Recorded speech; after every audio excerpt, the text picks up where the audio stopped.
jacked up review show. It's a jacked up review show. Jacked up review show. It's a jacked up review show.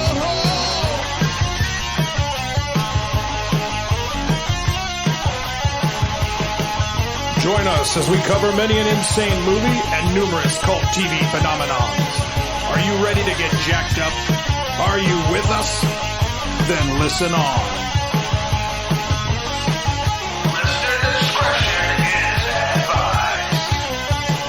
It's a jacked up review show. It's a jacked up review show. Jacked up review show.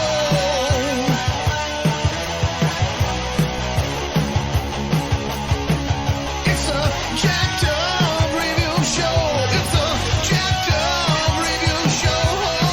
Jacked up review show.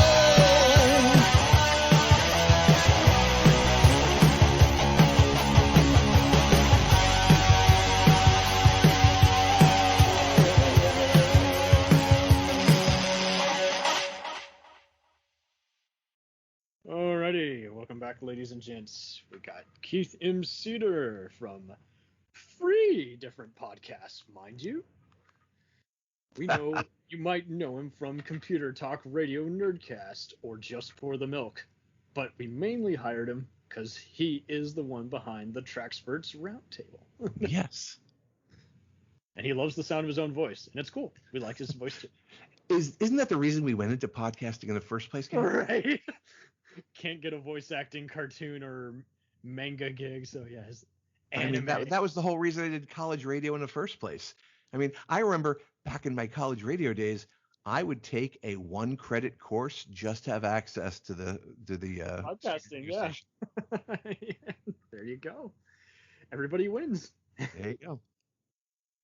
So We were only broadcasting the student center anyway, so it wasn't like I was going too far with my voice. right, it wasn't gonna ever be that huge a stretch anyway. So it's like, but at the same time, you get to hone the many different personas and test your voice as a whole. It's already a challenge in and of itself, and like you say, it's like everyone underestimates it. It's like you kind of learn more about yourself because you're talking. It's like, Well, here's the thing. I found an old cassette tape of one of my air checks not too long ago from sometime in the late 80s, early 90s. And I had a little cassette player with a USB port on it that lets you put it into the computer so you can download it and digitize it. Let me just tell you how cringeworthy it is to hear yourself from so far long ago. And I'm just like, oh, did I really sound that horrible? anytime there's age involved in it, and you're just like, wait, Not that I sound that much better now, but I thought that was working, and no one said anything. Were they being nice? Did they legit love it, and I'm now disowning it? What's going on? no, that freshman just wanted me to play his latest Cure song. Oh, God. Did you ever have... Everyone's got a sarcastic name for their college station. Like, my family friends in Des Moines, Iowa was WGAS, which was Who Gives a Shit. Stood for. What was your nickname? Well, it was Ocean County College, so it was just WOCC, which we called Walk Radio, but that didn't go. Talk. But the name of my show was Anything Goes with Keith M. Sedor, where anything can happen and usually does. And I mean, how conceited is that? I mean, I had another guy from the station who wasn't a big fan of mine. He just called it Keith M. Sedor, a very opinionated fellow, and wrong. Which is why I'm here, so I can tell you everything I think about Star Trek. Perfect. It's the definition of, if anything, it's like the only geekdom where you're actually getting an overview of everything wrong with the world. And so I'm noticing definitely a trend with people who generally don't like Star Trek, or people who just hate any kind of social commentary. I'm like, you call those people wrong. Oh, totally. It's like, and I get into it with them all the time. I'm like, so you can handle George Romero likening how we're all zombies and we're eating each other, but it's just too much for you. I don't even think about that. I'm not a monster guy. I have a buddy, one of the other Treksperts, who is a diehard monster. In fact, his Christmas is Halloween. But you said George Romero. Do you want to know who popped in my head? Cesar Romero. Both culturally relevant, but yeah, I mean, Caesar's kind of a funnier guy, and Romero, you don't know he's a funny guy unless you see him in interviews or quote Rhodes from Day of the Dead. But yeah, it's just like, Jesus. Because for a guy who grew up with Adam West as Batman, to see The Dark Knight, that was culture shock for me. Right, and how many people thought that's what the movie was gonna be like, Adam West? I'm like, I mean, could you imagine Michael Keaton or Val Kilmer wearing a pair of Hawaiian shorts and surfing with the Joker? Totally not. But I mean, they're more likely to versus Christian Bale. I gotta, have a very bizarre, dark voice. That sounds like I've smoked too many cigars. Yeah, I mean, Caesar could probably get along with everybody. He would have caused George Clooney to actually smile. So there you go. Exactly. Oh man, Cesar Romero. What episode of the original track was he in? It was like somewhere in season 3. I think he pops up, right? Cesar Romero was in Star Trek? I thought he was in one Star Trek episode. There was one Batman. I mean, you think of the Riddler, then Frank Gorshin was in an episode of, the very heavy, hey, we're going to talk about racism episode. Why is the episode escaping me? I sound really authoritative in Star Trek, don't I? Lokai and Beale were the character names. They were from the planet Charon. Let that be your last battlefield. I knew if I played it out for a second, it would come. Okay. That's what So Frank Gorshin, who was the Riddler, was in Star Trek, but I don't remember Cesar Romero having been in it. I'm just fucking tripping. I watch so much TV during the day while I'm on the clock. And just seeing the Space Hippies episode of Star Trek, I feel is like, I just instantly tweeted to everyone who has a political podcast. I'm like, this is summing up our current, vaccinating versus anti-vaccinating culture war that we're in now. Well, I mean, look, everything about Star Trek, the original series, was an allegorical story, just about. Totally. I mean, the one that stands out to me was A Private Little War.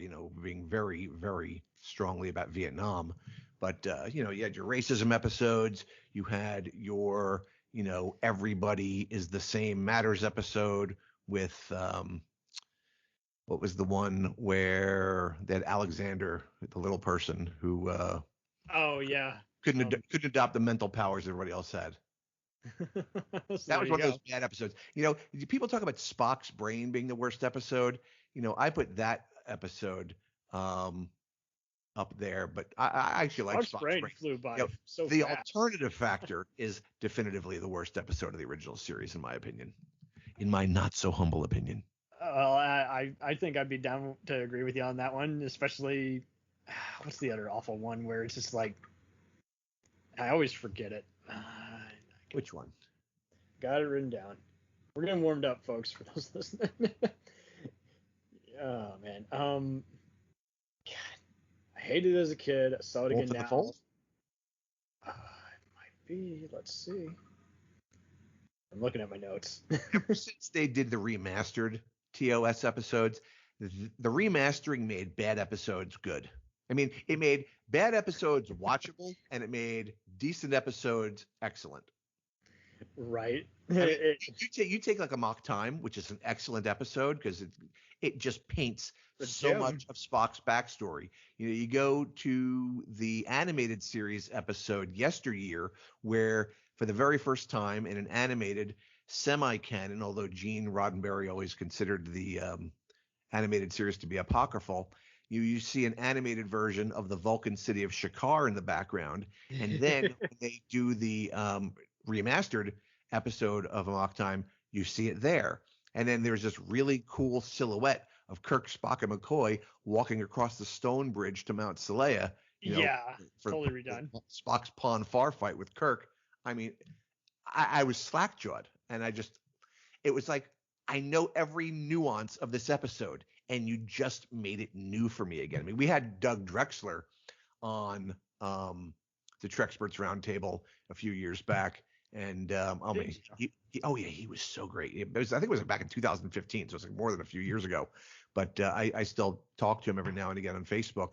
But I mean, and he's such a nice guy. We asked him for like 10, 15 minutes of his time. I mean, he must have talked to us for 2 hours.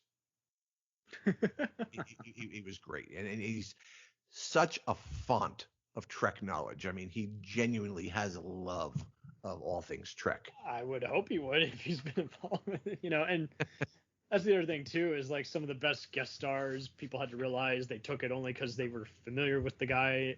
Other actors on stage or always wanted to work with them or knew it was a big thing and it might, it was a payday. But it's like, when you put that aside too, it's just like, there were plenty of these episodes that weren't liked at the time, but have become more like, just kind of like the Babylon 5 effect, I call it, where it's just like, well, yeah, if you were the DVD crowd versus the get home in time to make dinner and set the VCR to record crowd, then it's a whole different story to begin with. Absolutely.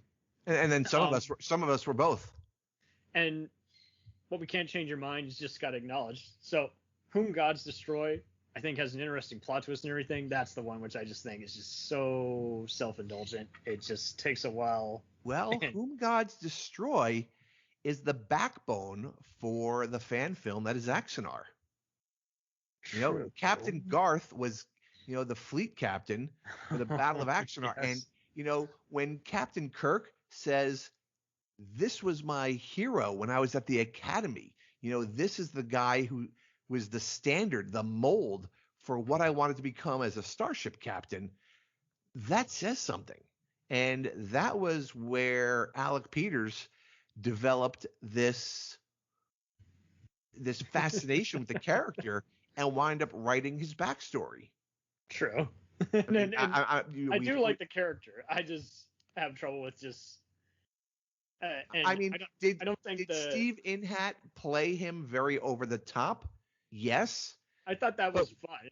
I just have trouble with the whole just exotic dancer death and all the other stuff that just kind of takes. Well, again, more crossover. I mean, Yvonne Craig played the Green Orion slave girl, and all I can see is Green Batgirl.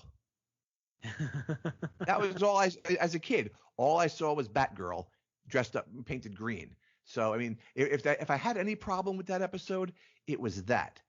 But when I first interviewed Alec Peters on the Treksperts Roundtable years ago, and he's explaining his fascination with the character, we love Captain Kirk, so why is this guy his hero, this crazy nutty guy?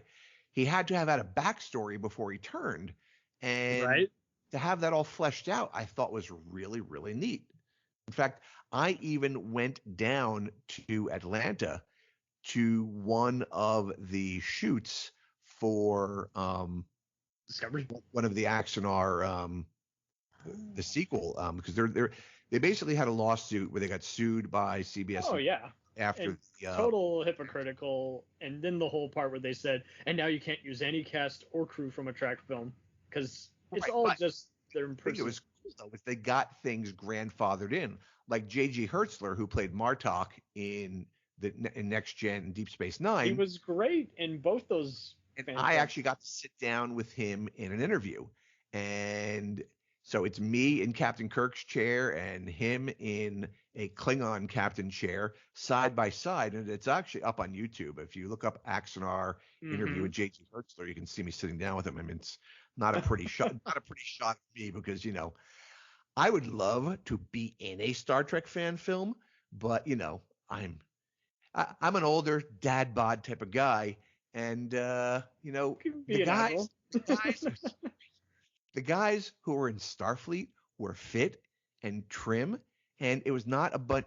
Most Star Trek fan films today, in my opinion, are a bunch of overweight 40-somethings going pew pew pew on the weekend with their buddies in poorly ill-fit costumes.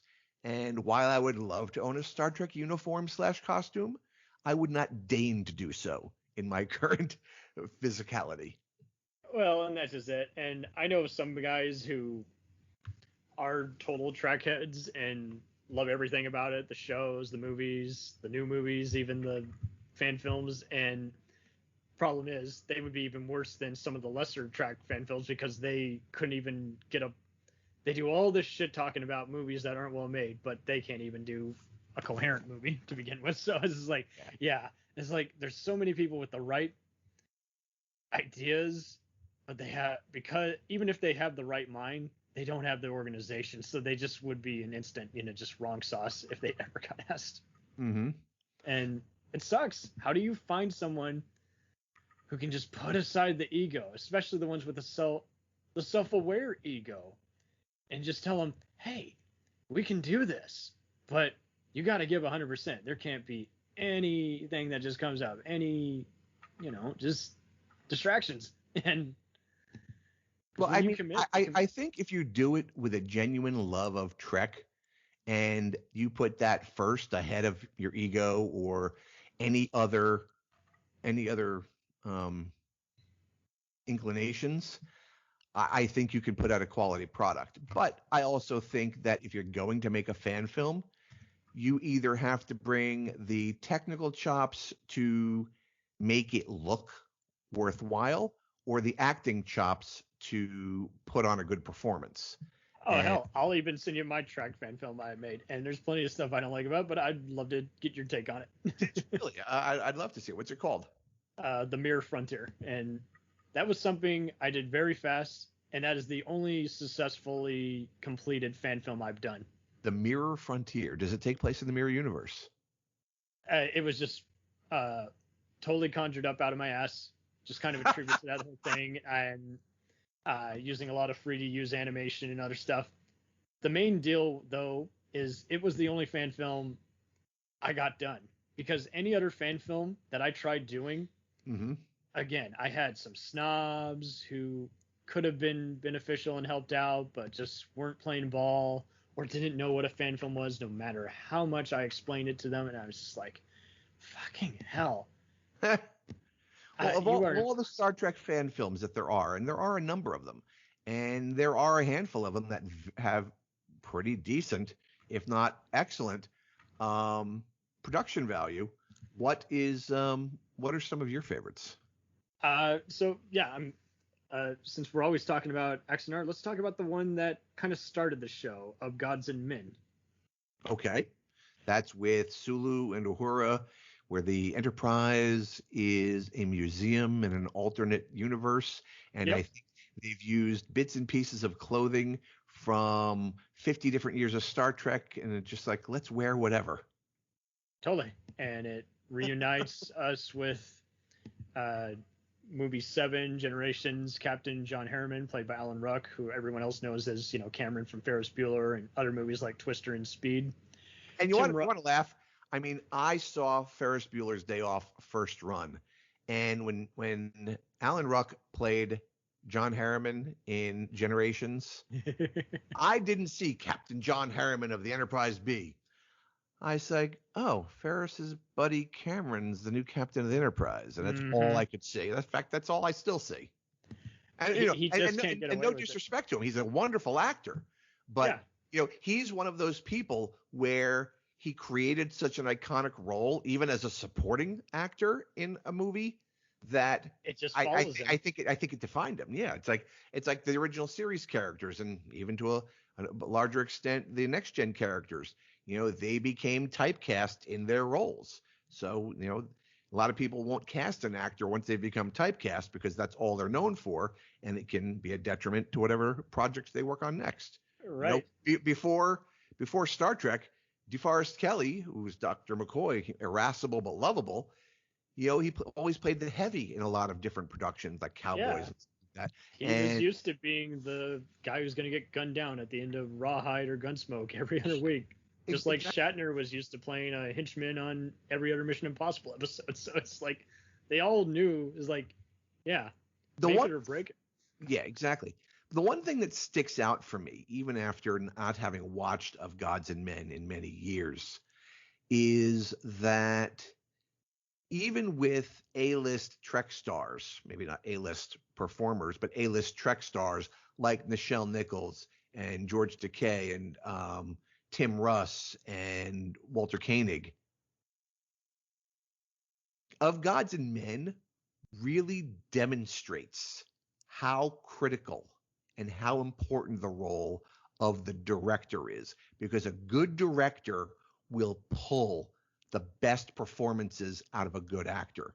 And these are people who have been eminently believable in their roles in whatever Star Trek productions they've been in, whether it's the original series or Voyager or what have you. Mhm. And when I see these people in a fan film, I thought their performances were less than what I've seen them create as a standard for themselves. You know, I agree. I want to be polite about it, but I didn't think, like, if I'd seen these people, I'd think, oh, these are, you know, community theater players, not professional actors. And I don't think that has anything to do with them. I think it had to do with the directing. I think Of Gods and Men could have been much better. I think a lot of the but it thing could've been- is, well, that's just it. I think a lot of it just, it had to be just very fast paced, and the camera work does continually vary from shot to shot. Some of them are very just high def, and then there's others where it's like, okay, that looks more like a Full Moon Entertainment kind of dolly move.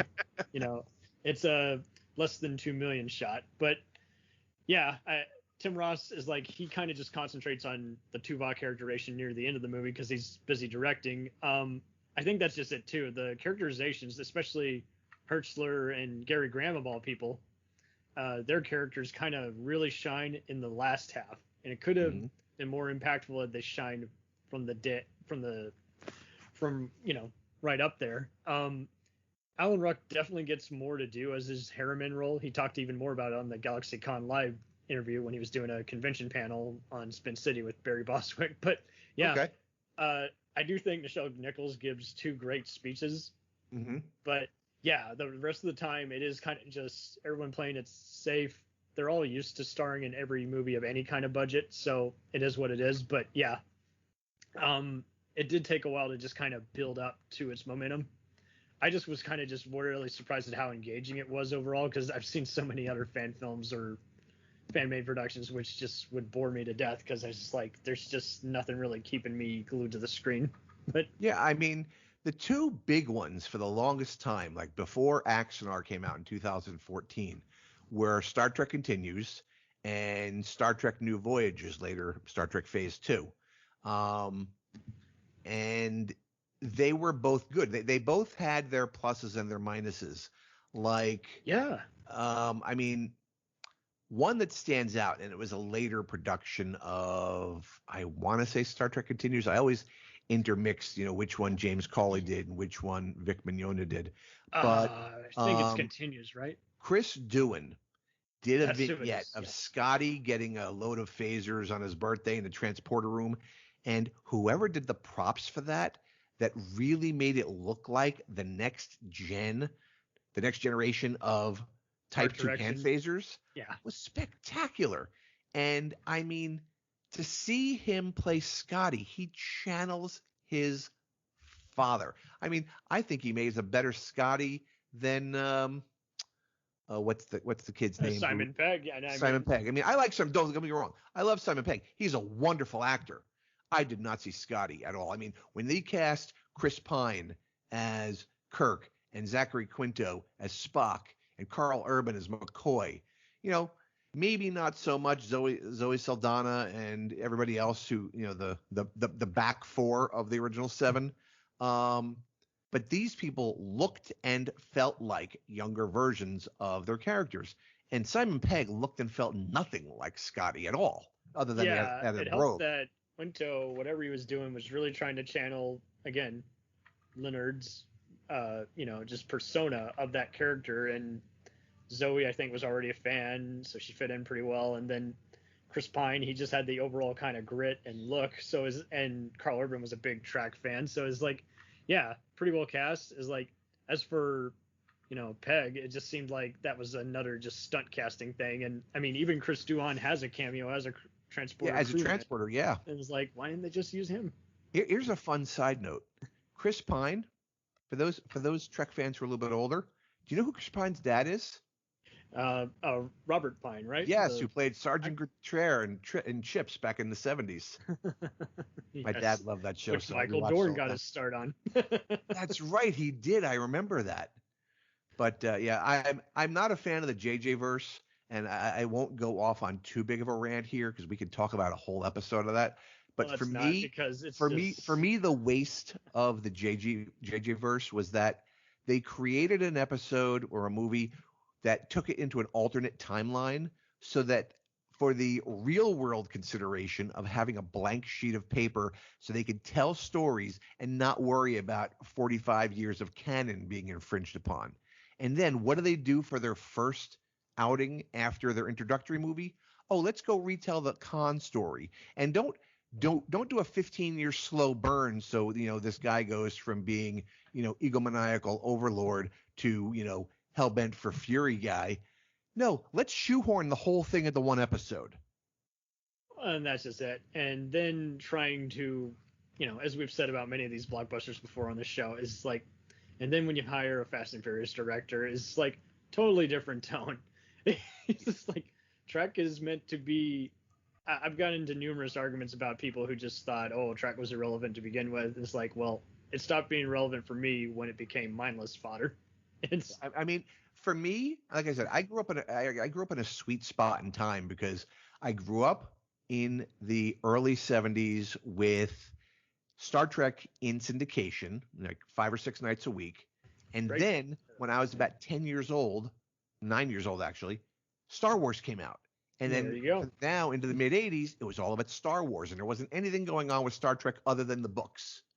And then when Star Wars is dying down, well, I mean, even when we had in the Motion 80s, Picture yeah. and Wrath of Khan in there, but then when Star Wars dies down and we had a couple of Star Trek movies under our belt, then the next gen picks up. And then when all of a sudden all the 24th century Star Treks are waning, that's when the prequel movies from Star Wars came out. So it's like I've always had Star Trek and Star Wars in my life with new content my entire life. I've never been like, and like younger guys, like you're 20 years younger than me, and with that, I know that you had a whole bunch of Trek. Like I'm guessing that Next Gen was your first Trek. Was it? I had seen so yes and no. Okay. It was my first show I saw all the way through, but I had seen parts of the original show, but I was in love with the original series movies. Okay. So it all mattered to me all the time.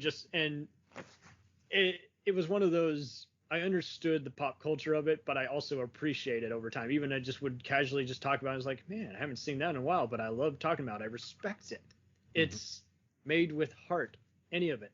And Absolutely. I respect it as much as, first 2 Aliens or the only free Terminator movies that exist to me. And it's just like, yeah, it's just like and the Blade Runners, even just seeing a mix of everything from Shakespearean concepts to cyberpunk to just, again, playing God type themes in a sci-fi form and all these other just formulas. Is like, it was always I could watch Star Wars all the time, but to me it was Lord of the Rings before Lord of the Rings got adapted. It was just epic. Absolutely. And in some ways even junk food made with a soul of some sort. And Star Trek was always the one where it's just like, okay, but this is where I'm closer to this, and even Lord of the Rings, is that I actually, it's not just about like any movie, or even in case of reading a Star Trek book, where it's like you're just examining how the story is told, how it's acted, how the effects tell the story. It's now even more than that. Now you're watching it more times than most because, again, you're seeing a greater piece of a pie being portrayed up there. And it's like, and it's even funnier for all the franchises that had different talents being involved with it. It's definitely a way more consistent one, because even before you had Nicholas Meyer, and then before you had the, even the ones who brought a lot to Trek also had their skeletons in their closet. Like, the 50-year journey revealed how, Roddenberry was suffering from dementia and became a totally non-progressive guy that he'd been before, and, made the mistake of hiring his lawyer to write the first few seasons of Next Gen. And then you got and then Rick Berman became heavy-handed. He should have What just was given his name? Maislish was his name. I know he was reviled, reviled in the entertainment industry. Oh, right. And I mean, and so many people who got their name on the map did not enjoy their first few outings. Braga had been in so many. I apologize for where Voyager went wrong, but it was his foot in the door. He had no choice.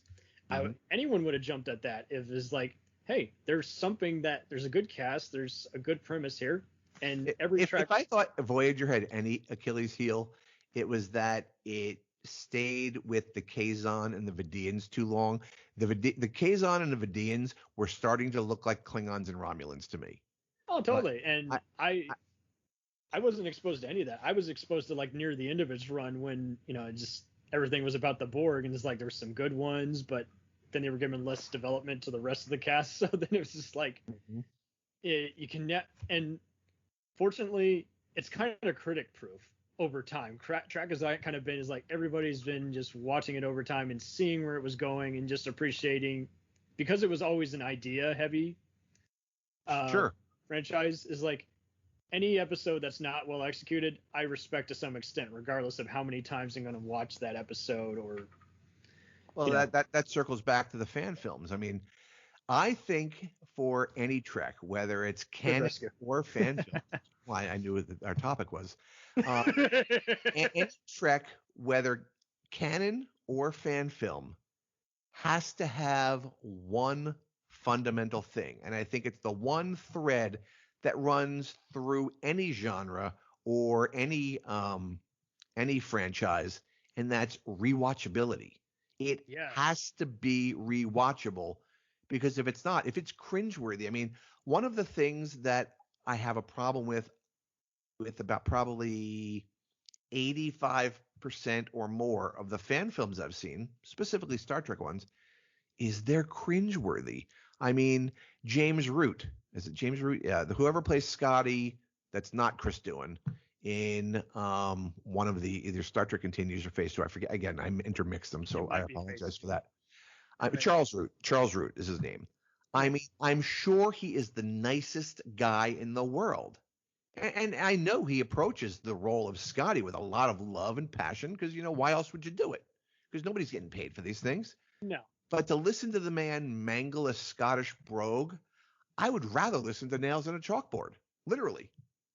Oh, yeah, it was New Voyages, and I do agree. It's like that portrayal was just one of those where it's just like, okay, made with love, but I don't love it. Even with New Voyages, I can't fault it, because, I mean, you look at what James Cawley has done. I mean, number one, some of those episodes are great. In fact, there was a story from an anthology book in which Kirk gets sent back in time to the early 20th century by the Klingons.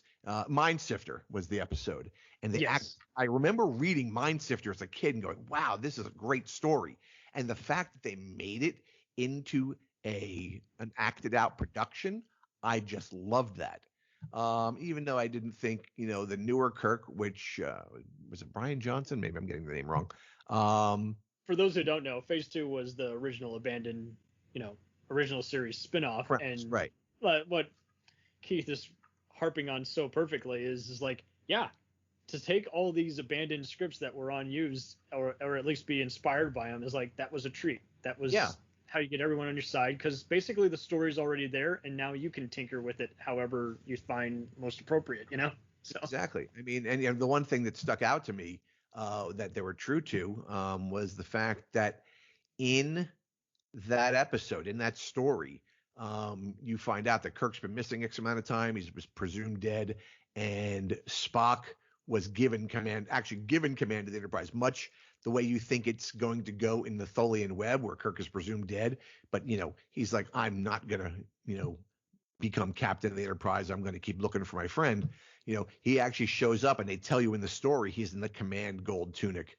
But what I want to circle back to is that James Cawley did a wonderful thing by taking the sets made from the original blueprints and making them into an attraction. Have you been up to the Star Trek experience up in Ticonderoga, New York? I've never had the chance. I mean, it is a bucket list thing. My wife, gave it to me as a birthday present back in 2017. We took the whole family up, and I was the one who just went to the experience by myself. But Mike and Denise Okuda were there along with Doug Drexler, giving tours, so that was really neat. We got to hang out with them. So And yeah, then that was. there was a VIP dinner afterwards, and their ride stranded them at the dinner. So I actually got to bring them back to the hotel. So that was pretty cool to have them in my car. But to be on the set was absolutely nothing short of magnificent. The bridge, the transporter room, the corridors, sick bay. It actually felt like you were on this set that you watched growing up as a kid. The only one that was a complete mind warp was engineering, because they must have shot that with some type of weird distance lens, because engineering on the original series looks huge, and it is not. It is short and tiny. I mean, it looks like a scaled down version of it, and if you were to look at the blueprints, they built it to scale. It's the way they shoot it that makes it look so much bigger. And it also helps that, they got all the lighting and other zoom camera tricks, just to show the intensity on Scotty's face. So yeah, they would do a lot of that stuff. But yeah, I did always kind of wonder why we didn't see enough of the engineering, just like only an occasional, like what looks like a advanced guarded up fence, Yeah. And with like that makes sense. Star Trek Continues, I think that was Vic Mignogna's one. Okay, so I just realized. Yeah, you were on the right track. Yeah, it's okay. Like he's got his own set of issues, which we won't talk about here, but he has become quite reviled in the Trek community, and I'm not taking any sides of this, but if there's any truth to the things I've heard about him, it's really a shame, because it would be a blight on the community, because I think he did do some decent Trek. In fact, one of the things that really stands out to me was one of the more recent episodes. In fact, it might have been their very last episode, which I thought was quite innovative, where because of some phase shifting or something in the atmosphere, you literally see in black and white on this planet. And it wasn't until the Enterprise did something that allowed them to see in color. They beamed somebody up who'd never seen color before, and they had this, bizarre experience. The concept that they don't see in color because of their atmosphere was phenomenal. And then that revealed, who the aliens were and, who their enemies were and weren't. But that was really neat. It just complimented the set design and everything, Say that again? It complimented the set design, and already just the fact that they had, the same kind of music and. Yeah. Look. The one disappointment I have with that was following everything that went on with CBS and the fan film guidelines. There is a script, and I don't know how far they got into production. It was a sequel to the original series episode called Bread and Circuses, called Bread and... Help me out with this, Cam. Let's look up the episode list. Yeah, I think... who was in that episode? Well, here's the thing. Darren Doctorman, who is a brilliant... I'll call him a graphic designer or video editor. He actually did, before CBS did Star Trek Remastered, he did an amazing digitization as a proof of concept with the Doomsday Machine. Bread and Circuses. Right. Bread and Circuses was the original series episode.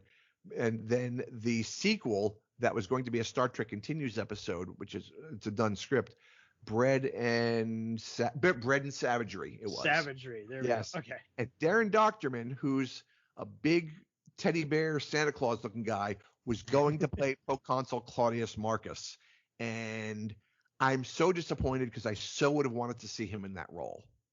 Right. Yeah. So to revisit Planet 4, System 892, just to show you, I do know what I'm talking about.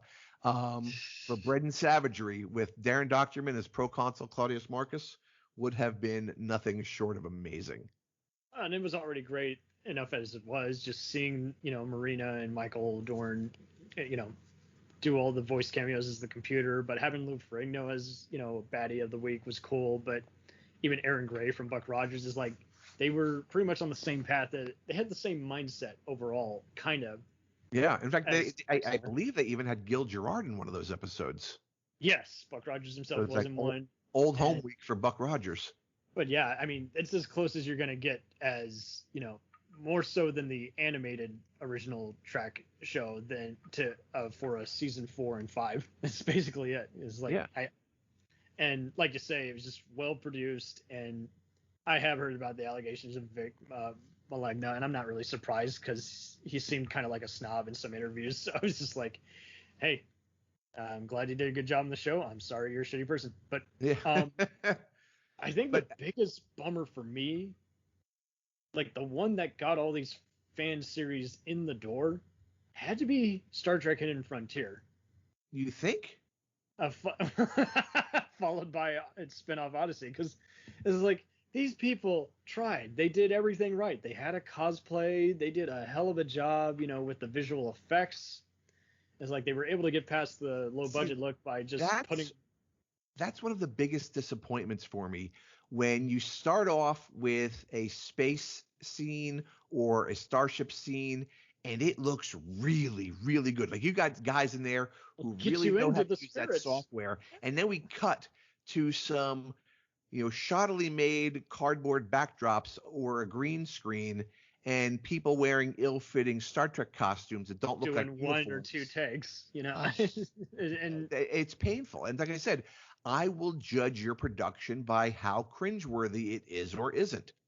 And here's the one that I give not only for being one of the best, next to Axanar, which I think hands down is the granddaddy of all Star Trek fan films. I mean, I've said before, famously or not so famously, that 50 years from now, people are not going to look at Axanar and think it's a fan film. They're going to think it's canon Star Trek. Oh, I think they will. I think many have already, just to even spite CBS, they're like, hey, it is what it is, and it is a damn good short. And because you have not let us see the rest of this, we will always hate you, CBS. Well, here's the thing. They're not making the 2-hour feature film that was originally planned, but they are still shooting. Basically, the Prelude to Axanar was like episode 3 of this Star Trek mockumentary, like the 4 Years War documentary, they called it, which is basically a bunch of talking heads doing a retrospective about the Battle of Axanar. And so what they're doing, because the lawsuit allows them to make 2 more 15-minute episodes, they're making 2 more episodes of the 4 Years War documentary. But there's going to be a whole lot more backstory as far as intercut scenes with battle scenes on the bridge and stuff, because they built a bridge set that is as good as any Constitution class set you've ever seen. I've been on it. In fact, I was on it when it was framed and barely painted, and I've been on it when it was all lit up with computers and they were filming, with professional cameras and J.G. Hertzler on the bridge. So, I mean, it is really amazing what they're doing, because the Alec Peters actually flew me down there to record a lot of the behind the scenes stuff and because I do their podcast. It's a lot of fun, and the fact that he's really, really committed to finishing it, despite the fact that COVID set them back, despite the fact that they've had to move their production a couple of times. Look, these are hobbies for people, and I get it. So when I say I'm going to judge you by your cringeworthiness, I'm not going to be too harsh, because I realize this is a weekend project for a lot of guys, and it's just for fun. But aside from Axanar, which is hands down the best one there is, the one that stands out is Starship Exeter. And their first venture out, the Savage Empire, looked like a fan film. And I don't know what the brothers Johnson, Jim and Josh Johnson, did in between the Savage Empire and the episode that followed, the Tresorian Intersection. Mm-hmm. The Tresorian Intersection is, Cam, I'm not even exaggerating, and if nobody's watched it, they need to go on YouTube, look up the Starship Exeter, the Tresorian Intersection. It is one of the best episodes of the original series era Trek. In fact, if someone were to say to me, hey, Keith, what are your 5 top favorite original series episodes, I'm not going to tell you my top 5 favorite episodes of TOS. I'm going to tell you my top 5 TOS era episodes. And there's going to be Mirror Mirror, The Doomsday Machine, Starship Exeter's The Tresorian Intersection, along with the Enterprise Incident and the Tholian Web. I mean, they released each section. So they released the teaser and they produced it, and it was as good as the opening to any episode of Star Trek you ever saw on television. It's been around, for those who don't know, it's been around since 2002. 2005. Oh, Well, really? I saw it was. The finished product is considered dated 2005. Oh, okay. But, and then we went months, like 9-10 months. And then they put out Act 1. And then we went like another year or more before we got Act 2. And then it was like another year or more of that before we got the final act. But here's the thing. While we pined for this thing to be finished, when it was finished, it's like a printer. You never look at a printer and say, oh, this looked like it printed really fast. You look at it and judge it by the quality of the finished product. Oh, this is a really sharp, crisp print, not you have to around the edges. Regardless of how much I am so happy they dragged it out and took as long as they did, because now that it's been out for 10 years and you're watching the finished product all as one episode, you don't ever think, oh, it took them forever to release each segment. You just go, wow, this is incredibly well made, and this looks as good as any episode of TOS. That's great. I have not been able to see this, unfortunately, but You haven't watched the Tresorian Intersection? I will, but I haven't. I've seen plenty of the other ones that popped up, especially New Voyages. But yeah, no, I knew that one was held in pretty high regard. What's your take on the Scotland-based one?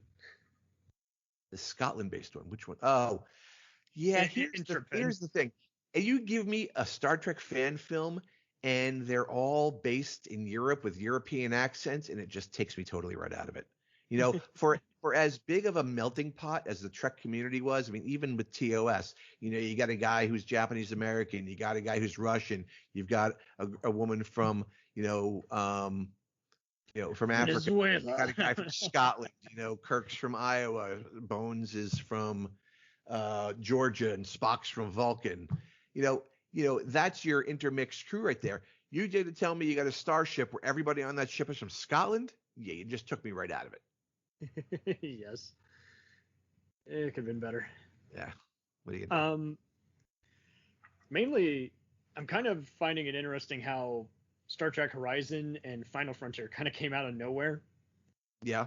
And it's like they both had their pros and they both kind of had their cons. It's like Horizon, I know a lot of people were having trouble hearing some of the dialogue. I definitely had at one point or another, and it was interesting how they adopted the Enterprise, TV show exact uniform replication. But Final Frontier was another one that just kind of. Well, there's a Novos for you, Right.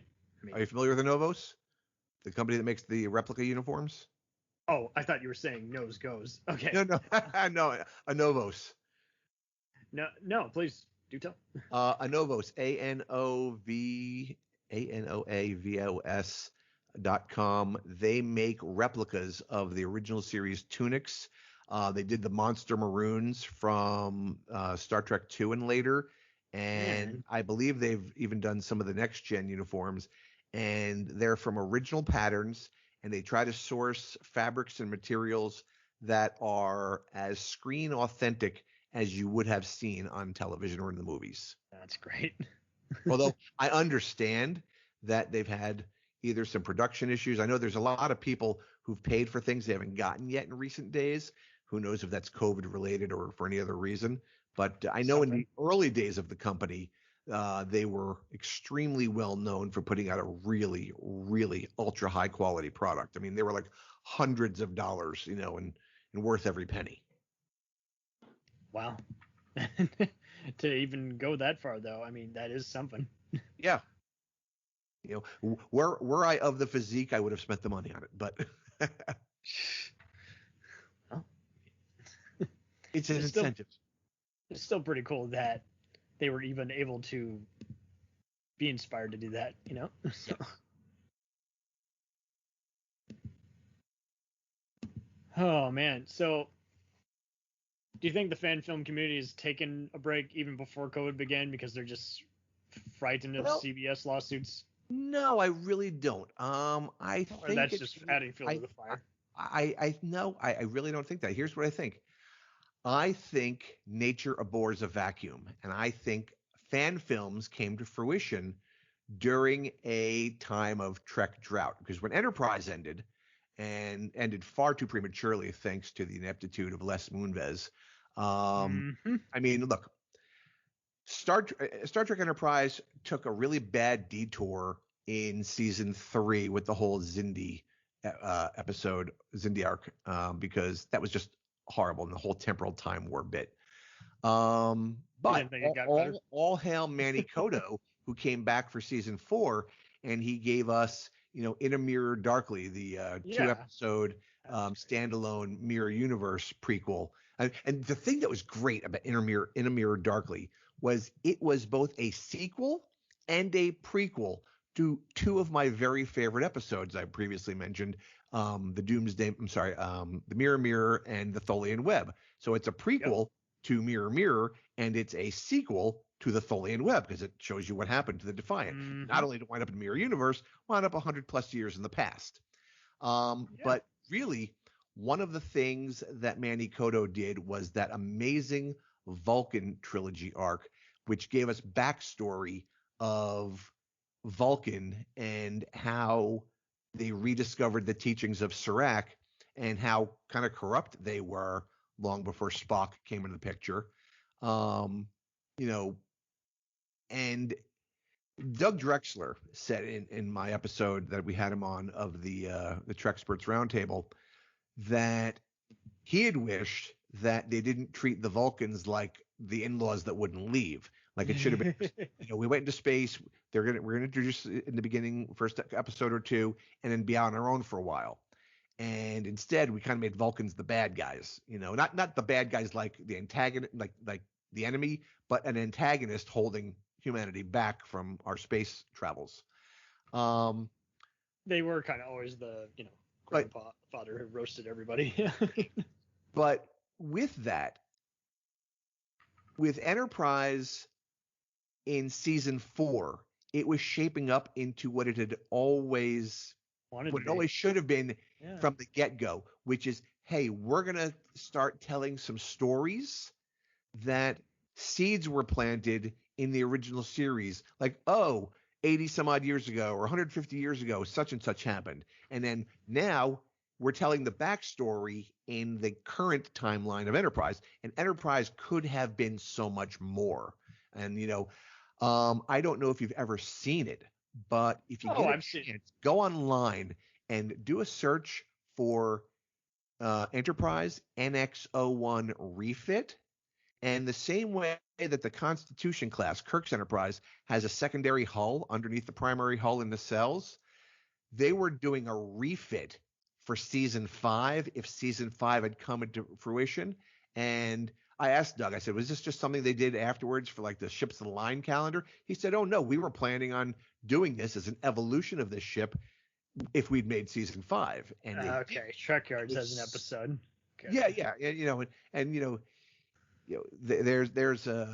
There's an example of fandom gone a little too far, but he knows his Trek too.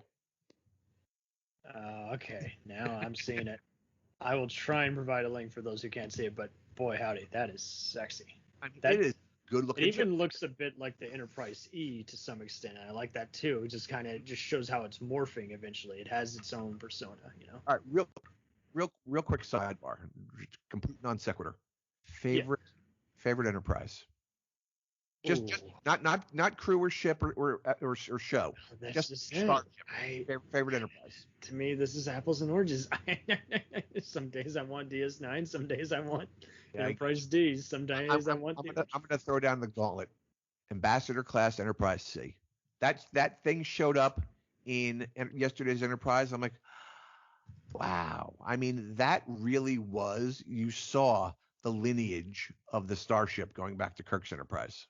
Oh, totally. And the art direction and the uniforms is like, yeah, it was a love letter, and I always loved how they were just that loyal to their fans without overcomplicating it to where it's like if someone else isn't familiar with that, it's like, then you're totally lost. It's like, no, they knew how to do it all. And again, this is what you do when you have this much passion. Is like you're able to add all this extra stuff that is more than just a throwaway Easter egg. Is like, no, now this is holds up even more on repeat viewings. It's like I even like how Sulu's ship is designed, Worf's shuttle is like, yeah, there's designs that go into every stage of this whole thing, regardless of what makes it into the final frame of any show. But no, those are perfect examples of that was a perfect, very undervalued kind of show. I even like some of the other ones that were kind of looked almost kind of like Voyager, but stripped away to look more like the original Enterprise. So yeah. Actually, here's another quick sidebar, just to give your listeners something else to think about after they finish listening to this episode. There is a YouTuber named Adam Clary, Clery, who does a channel called What Culture. Actually, it's Trek Culture. Okay. And he recently, just about a week ago from the time we're recording this, he put out a YouTube video titled The Amazing Star Trek Nemesis Theory You've Never Heard of. And I want to point out that Nemesis is the worst Star Trek, again, JJ verse notwithstanding, the worst Star Trek movie ever made. In fact, it's so bad, it makes Star Trek V, Let's Find Jesus, look like Star Trek II, The Wrath of Khan. It's so bad. Totally. But he's got this theory that ties yesterday's Enterprise, arguably one of the best episodes of Next Gen, next to The Best of Both Worlds, to Nemesis, arguably the worst Next Gen Trek ever made. And he ties it together with such introspection. And again, it's a Trek geek's playground, and you really got to know your Trek to know what he's talking about. But if you follow every connecting thread, it actually all follows together. So it's the title of the YouTube video is The Amazing Star Trek Nemesis Theory You've Never Heard of on the Trek Culture YouTube channel. So Adam, if you listen to this, throw us a mention. Jeez. But yeah, no, I don't think anyone will disagree with you on that, because I mean that was a perfect example of where everyone hated making it, and as a result, a lot of people just, again, you got a director who refused to take any advice from Jonathan Frakes, just wanted to do it by contract, and then a young Tom Hardy who was not ready to act, let alone carry a movie as a villain, and just the billionth, they'd already done Wrath of Khan to death on every show. There's always a takeover, a Die Hard in space type episode. Well, here's the thing. I mean, to your point, the problem with Nemesis, and again, you got to be a real diehard Trek geek to be paying attention to the back end, to the production end of things.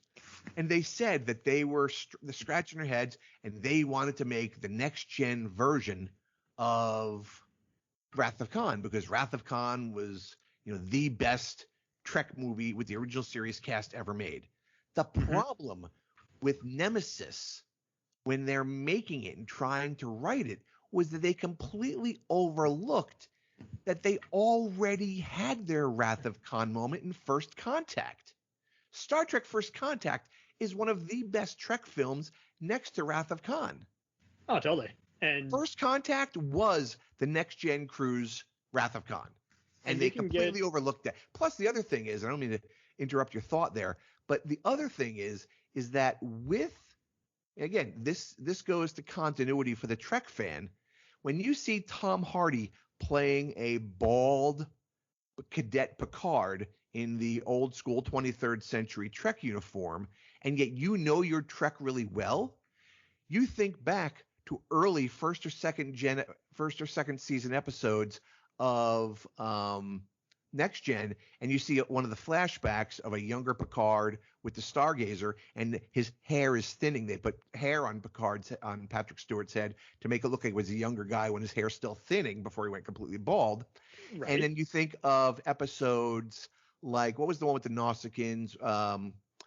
Tapestry, where we see another guy playing a young, buff, tall, full thick head of hair before his hair started thinning. When he's, when a young guy in his 20s still will have all his hair before he was bald later. And we see that guy. We already know what a young Picard looks like as a cadet or a young ensign, and we know what a young Picard looks like who still has his hair as a lieutenant on the Stargazer. And then you give us a throwback of Tom Hardy, and that just flies in the face of what diehard Trek fans already know. And that's just more sloppy filmmaking. And again, they tried to make Nemesis the next gen's Wrath of Khan when they already did it with First Contact. Well, building on that, yeah. I mean, so aside from basically ignoring numerous episodes, and I mean, how about when he was a kid and all the other times he mentions, is like, yeah, you just can't recreate it. There's some stuff that just is better just stating it in words versus showing. And if you can get aside the stupid, Romulan choice to clone him, then and just to circle back, that actually is answered in Adam Clary's video, because you take it on the surface. Oh, we're making this movie and this is what they did, the Romulans clone Picard, and it's stupid. Why would they do that? And then all of a sudden, this guy's got this theory that ties into yesterday's Enterprise, and all of a sudden, it's not so stupid. But it's a reach, because the guys who are writing the screenplay for Nemesis weren't thinking this, but it does. But as a fan, if you want to tie it together the way Adam Clary did, it actually works. I will. I started watching the video going, yeah, there's no way he's going to tie one of my favorite episodes of all Star Trek of one 10 of the worst movies of 10 different series of Star Trek, one of my top 10 episodes, and tie it into one of the ones I hate the most. No way. And son of a gun, he did it. Well, he had the free time, so that's the other thing. But I mean, more or less, even the B4 or whatever the fuck you called him is like, or like B9. Why, okay, so there you go. Why even bring him into there? Wait, he already has a brother. His name is Lore. So it's just like, again, negate, and then hire, again, people who have no relation to this whatsoever. Is like, you hired Stuart Baird because he saved Tomb Raider in the editing room. That was his payback. He gets to direct a movie he has no interest in. And then you got, the writer of Skyfall, which I think is an overhyped James Bond movie. Please feel free to sue me. But I mean, Gladiator, it's a great film. It wasn't known for being a great, there's nothing on that page that could read more as, I am Maximus, grunts.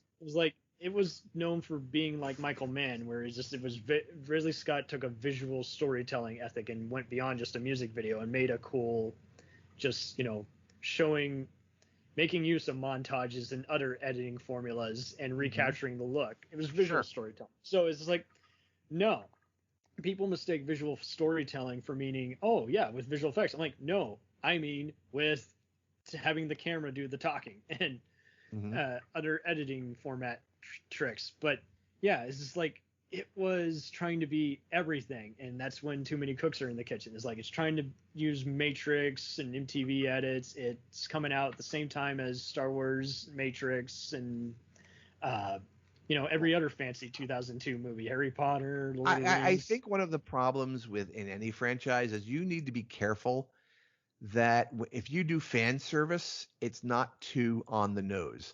Like, of all the Star Treks in the 21st century, the one I'm looking forward to the most is Strange New Worlds with Pike and his Enterprise. Absolutely. A decade before. But here's the thing. If you watched on Star Trek Day when they introduced all of the characters, my biggest disappointment, and maybe, if this thing goes a few seasons, they'll pull him in later. But if you see a side-by-side picture of John Hoyt as Dr. Philip Boyce and Jeffrey Combs, there's no way you should not have hired Jeffrey Combs to be Dr. Boyce.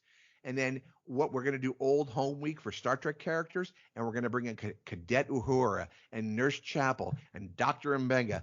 And I'm like, okay, I love these characters. I love the fact that you want some fan service here. But it's like, even when Kirk, I mean, okay, you're a cadet. You're going to do a rotation on a starship, for for whatever. But when Kirk was in Where No Man Has Gone Before, Sulu was a botanist. He wasn't. He was in a jumpsuit. He wasn't the helmsman. And Dr. Piper was the doctor. We didn't have McCoy yet. So the fact that we're bringing in all these people that showed up in season 2 of the original series, I'm just like, really? I mean, look, you know what I want to see? Where's Jose Tyler?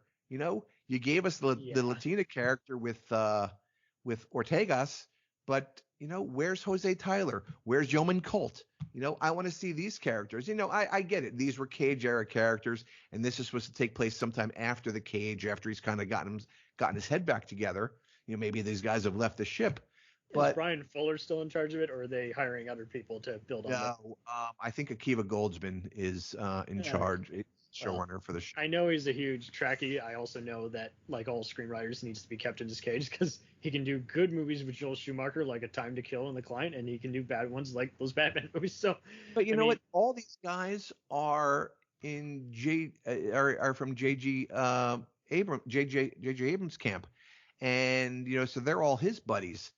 And the one thing that turned me off to J.J. Abrams, and I loved J.J. Abrams, like Alias with Jennifer Garner was one of my favorite TV shows of all time.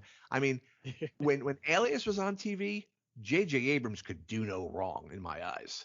And so, I mean, I'm not a J.J. basher because I don't like the guy. I think he's done spectacular work, and I'm really a big fan of his other work. But when you take a guy who's in the talk show circuit when he's doing Star Trek and Star Wars. I was always a fan of the movies, not the show. Yeah, I was not. He didn't even say that. He said I was always a Star Wars fan. I was never a Star Trek fan. And I'm like, Les Moonves gave this guy the reins, and he's gonna spin it off and give it to his buddies Akiva Goldsman and Roberto Orci. Really? This is where we're gonna go with Star Trek? Well, Orsi seemed to get kind of screwed either way because it's like he was always just a television writer, and then he gets, I mean, do you know what Star Trek I'm loving the most right now, Cam? And you're gonna laugh when I say it. One of the fan film shows. No, Lower Decks. Oh, so there you go, the comedy show. Of Discovery, Picard, and Lower Decks. Lower Decks feels the most Trek-like to me. And it's really cool if you ever find the interview of Marina Sirtis and Jonathan Frakes. It was like a revisiting the Rikers or something like that. They talk about, and this is back like 10 years ago, that they envisioned a half-hour sitcom of the Rikers on board the Titan. And they'd have all the old next-gen guys come on as guest stars as a half-hour comedy, and then it would end with Riker playing his trombone. And they were serious. They were very serious. And the fact that they layered all these episodes aboard the Titan into Lower Decks, as it was kind of like The Taming of the Shrew and Kiss Me Kate. It was a show within a show. It's like they didn't actually make a Riker aboard the Titan show, but they did layered in to Lower Decks. And I love it. Yeah. I mean, it's definitely embraced the camp appeal of Trek while also just making fun of stuff that we always wanted to make fun of, but they're saying it through their voice. And I mean, Orsi's main issue is he was from the Abrams camp, but then is like he's shown that he wants to actually evolve as a person by ditching Roberto Orsi, because Roberto's kind of hated in the Trek community by attacking them. But it's like then you do 2 indie films that have a good user rating but aren't liked by critics, so that's another losing battle. And then what are we talking about? You do a shitty Cloverfield and what? I don't know if he worked on those or not, but I know he did that awful Mummy movie with Tom Cruise, and I'm letting him off the hook for that since Tom Cruise took it all over from the get-go. So okay, didn't see it. It was awful, but I didn't see the Brendan Fraser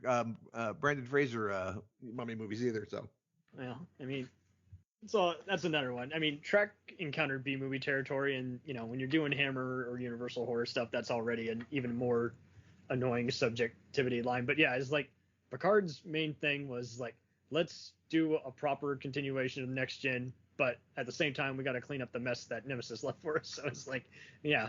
So that took a bit, and then I thought Picard season 1 was decent. I didn't love it, but I didn't dislike it.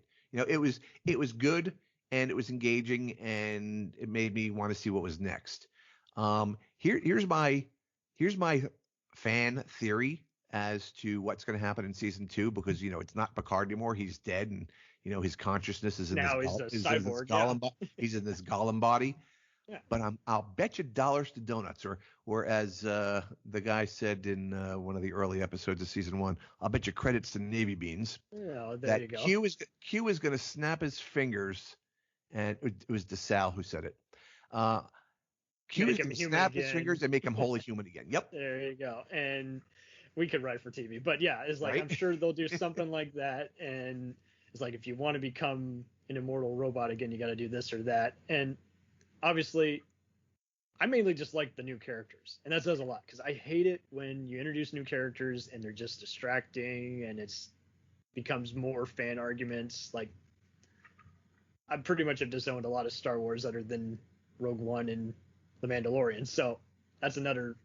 Well, that goes back to rewatchability. I mean, I love prequels. So like, I read the Picard prequel novel, and we actually interviewed on the Treksperts Roundtable Una McCormick, who wrote the Picard prequel novel and the autobiography of Mr. Spock, which was just released this week. In fact, I don't know if you can see me. Here's my copy of the autobiography of Spock that just came in from Amazon. I literally, Cam, pre-ordered this 2 years ago, pre-COVID in 2019, when David A. Goodman was the author of record. And then I guess he had other projects to work on, and it got handed over to Una McCormick, who did the autobiography of Katherine Janeway.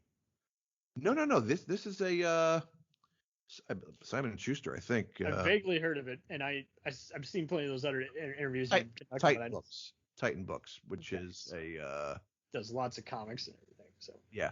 But the one thing that I hope is that maybe Adam Nimoy would do the audiobook, because Kate Mulgrew did the audiobook for Una McCormick's The Autobiography of Katherine Janeway, and it is wonderful. It's like listening to Captain Admiral Janeway. You got to read her own autobiography, and it's spectacular.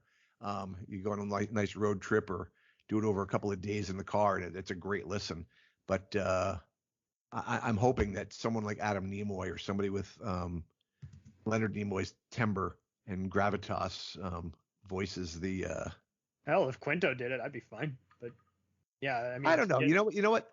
I think Quinto did a good Spock, but he always played, he played him as Sylar from Heroes as Spock. Yes. Every time I see him, all I see is Sylar.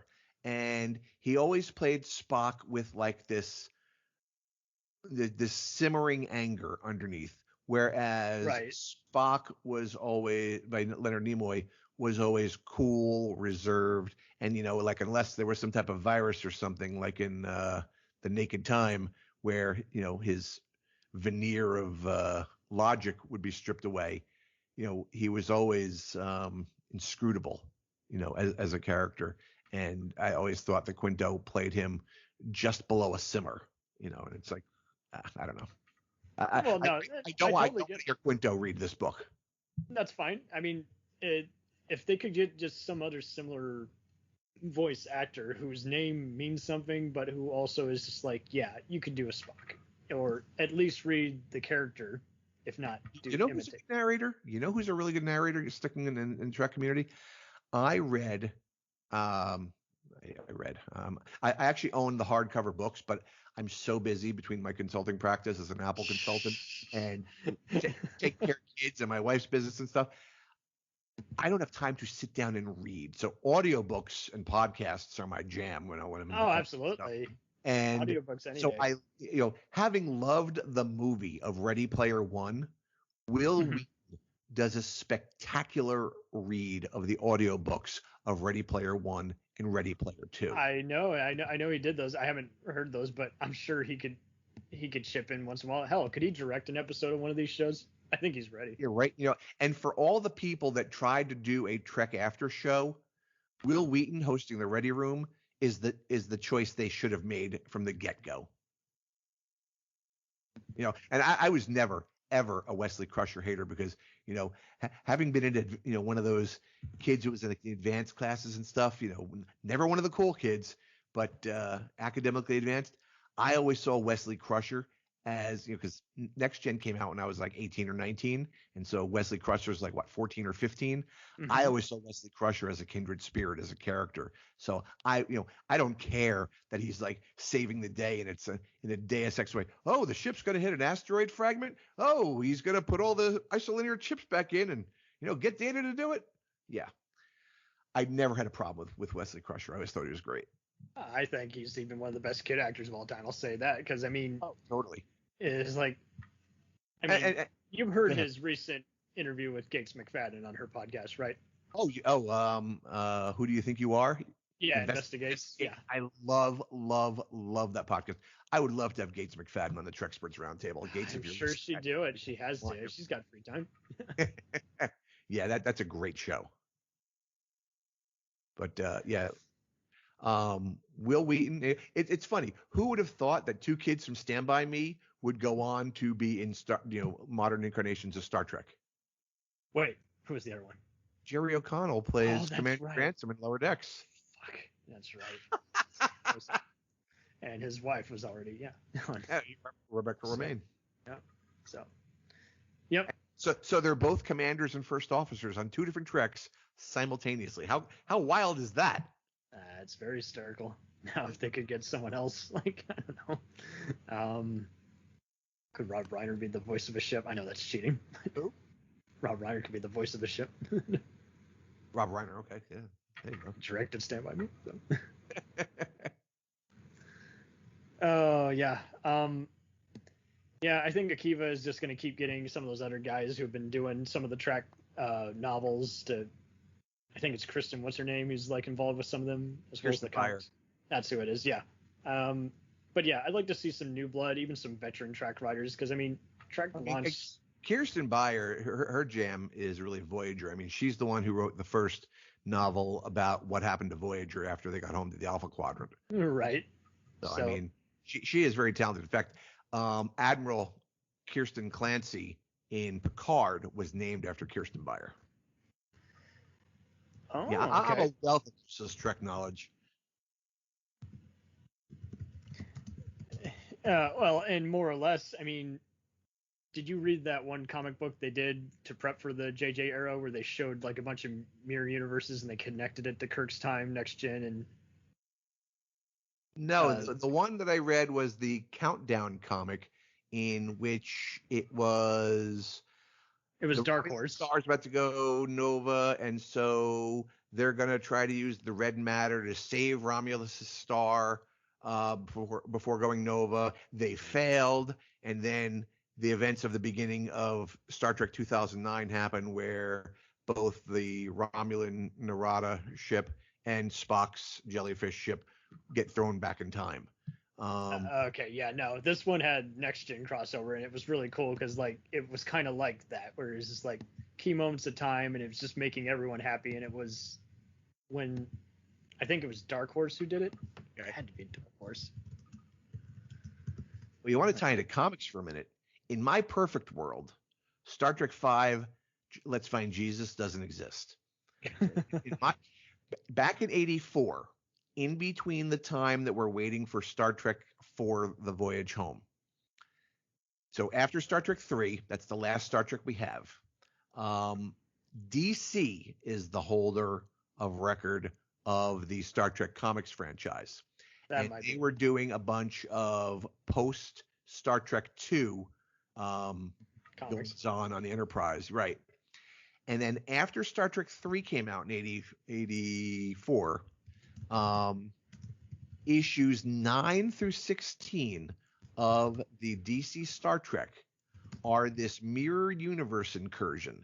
So where our Spock is dead and the Enterprise has been destroyed. Yeah, the Enterprise has been destroyed because Kirk blew it up. In the mirror universe, Their Spock is still alive.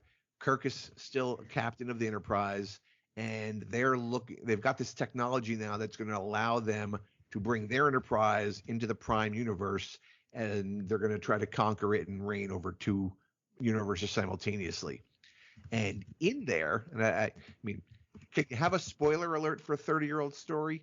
Please. Basically, the two Spocks do a mind meld, and because our Spock, wasn't fully aligned from his Faltor Pond refusion, and the other Spock from the Mirror Universe was still kind of evil, the good Spock gets his mind realigned, and then the Mirror Universe Spock is freed of his illogical hatred. Now we've got two good Spocks working for Kirk in our universe, and our Kirk gets to be on an Enterprise again after his has been blown up, and it's this whole thing, and it slots perfectly in between, like the end episode 16, where all this other stuff is happening, Mm-hmm. and it lines up again with the beginning of Star Trek 4. So in my perfect world, that comic book series, issues 9 through 16 of the DC Trek, would have been a perfect Star Trek 4, and then Star Trek 5, The Voyage Home with the Whales, would have been a perfect bookend for that. Okay, perfect. And then, Star Trek 6, I'm seeing a lot of people say that's the best one. I'm like, it's good, not, but it's Star Trek 6, in my opinion, and again, I know I'm in the minority here because a lot of people love Star Trek 6, and they love, Christopher Plummer as Chang. Star Trek 6 is made only better, again, pre-Nemesis, is made better only by the existence of Star Trek 5. I didn't love it. And even with Nicholas Meyer at the helm, who is revered for Star Trek II, The Wrath of Khan. Mm-hmm. And writing part I could just as well have stopped, with the exception of Generations. Generations gets a bad rap, for its connecting points between, the original series movies and the next gen movies. But I love Generations. But you could have stopped with The Voyage Home, and I'd have been happy without Star Trek 5 or Star Trek 6. Oh, no, and that's just it. I mean, I think everyone, again, they just were so distracted by it, and it's like, this should have been, if anything, just Star Trek free. You didn't need all this and that, and it's like, by that point, again, they were just trying to use an excuse to keep the franchise still alive, and don't get me wrong. And that's fine. Like I said, I've got another guy on the Treksperts Roundtable, my buddy Rob, who has no use for any of the 21st century Star Trek whatsoever. And he says, any of the Star Trek I want to see, I already own. And so he's got all the original series, next gen stuff on Blu-ray, all the movies on Blu-ray. And, so he has no need to subscribe to Paramount Plus or watch anything new because to him, they already demonstrated the Trek they're making. And he says, you know what? It's not for me. But by the same token, if any of these new Treks bring new fans, younger fans into the franchise, and then once they've seen everything current, they want to go back and see some of the older Treks, well, that's great too. He says there's something for everybody in the Trek universe. And he says just because it's not for me doesn't mean it's not for somebody else to introduce them to the fandom. And I get his perspective. I don't agree entirely with it because I just want to see everything they're going to make for Star Trek.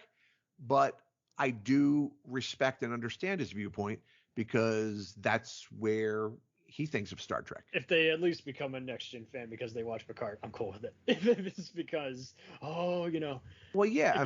If it's like Mandalorian, where people who had never seen Star Wars before get into it just because of that, I'm like, that's fine. But you got to know the full picture. We had Ken Ray on, who used to host Mission Log, Roddenberry Star Trek podcast, and he talked about having met somebody whose introduction to Star Trek was Star Trek 2009.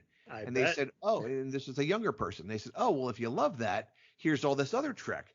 And so, his exact quote was, introduced him to Enterprise and the original series and Next Gen and Voyager and Deep Space Nine and went through it like candy. Right. But their introduction to it was a Trek that is more criticized, so. Well, the fact that any Star Trek could be an entry point for somebody says, okay, it still has some merit. It still has some value. Well, that's just it. Because that's why I kind of just grew to just like even Track Me even more, just because this is like, again, because it's just so influential and everything, anytime you're seeing a ship with, a captain and just some intricate science that tells a bigger story is like, or people trying to escort people off of a planet. I mean, yeah, it's just like, fans are generally pretty cool. Mm-hmm. You're not going to see them getting into a punching match in the back of a park after, a convention. You hope. I have yet to, and I knew that there was a Klingon fight club somewhere here in Dallas. Once upon a time, there was I've never seen any of them be dicks. The first rule of Klingon Fight Club. You must talk with order. But yeah. Klingon blood wine for everyone. All the Yes. roast cake blood pie.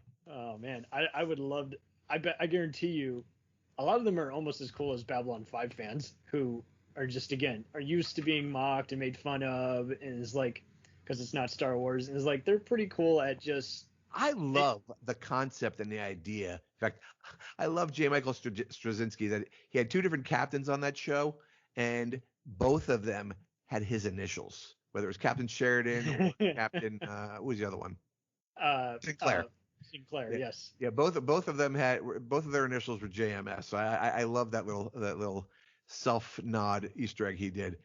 I think the problem I have with Babylon 5 was that it was ahead of its time, because the stories I love, but I find it like, unless somebody's going to drop the coin to do a remastered version of it like they did with Star Trek, I totally understand, because it's like, they fucked it and up. the problem is, it was filmed at a time when video production was not in a high def format.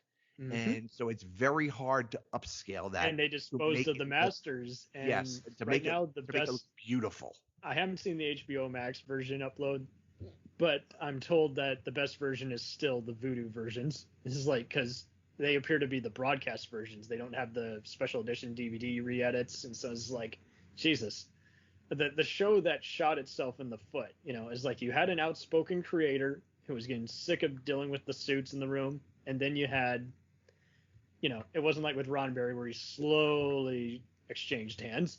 He was either dealing with Harv Bennett on the original series movies or Rick Berman on the spin-offs. But yeah, it's like, then here, or like you said now with shithead Muniz, and then Abrams, like it or hate it approach, where he's just like, I should just do homages in everything I do. But it's like, that's all I know. But then you got J. Michael Straczynski just shooting himself in the foot and having to constantly rebuild his career each time. It's like, he does comic books until he gets some hate from the Spider-Man community, and then he burned a bridge with every network he worked on. He burned it with MGM when he did Jeremiah, and then he burned it with Netflix when he did Sense8. You cancel him, he will light you up on Twitter. So yeah, it wasn't a good finish. But yeah, then you got Warner Brothers, who, again, just, if you've seen the Becoming Superman documentary, I saw part of it. I didn't see the Lorenzo Di Bonaventura just talked.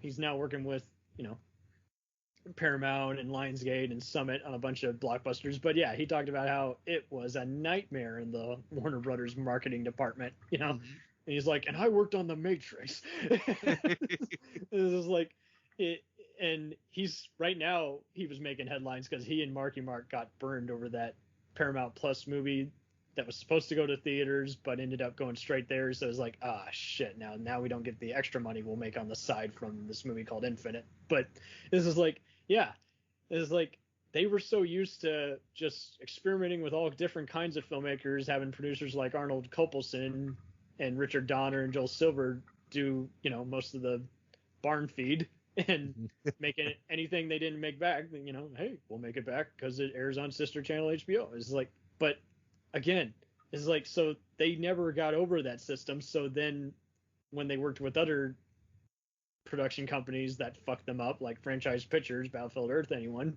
that's a big deal. Okay.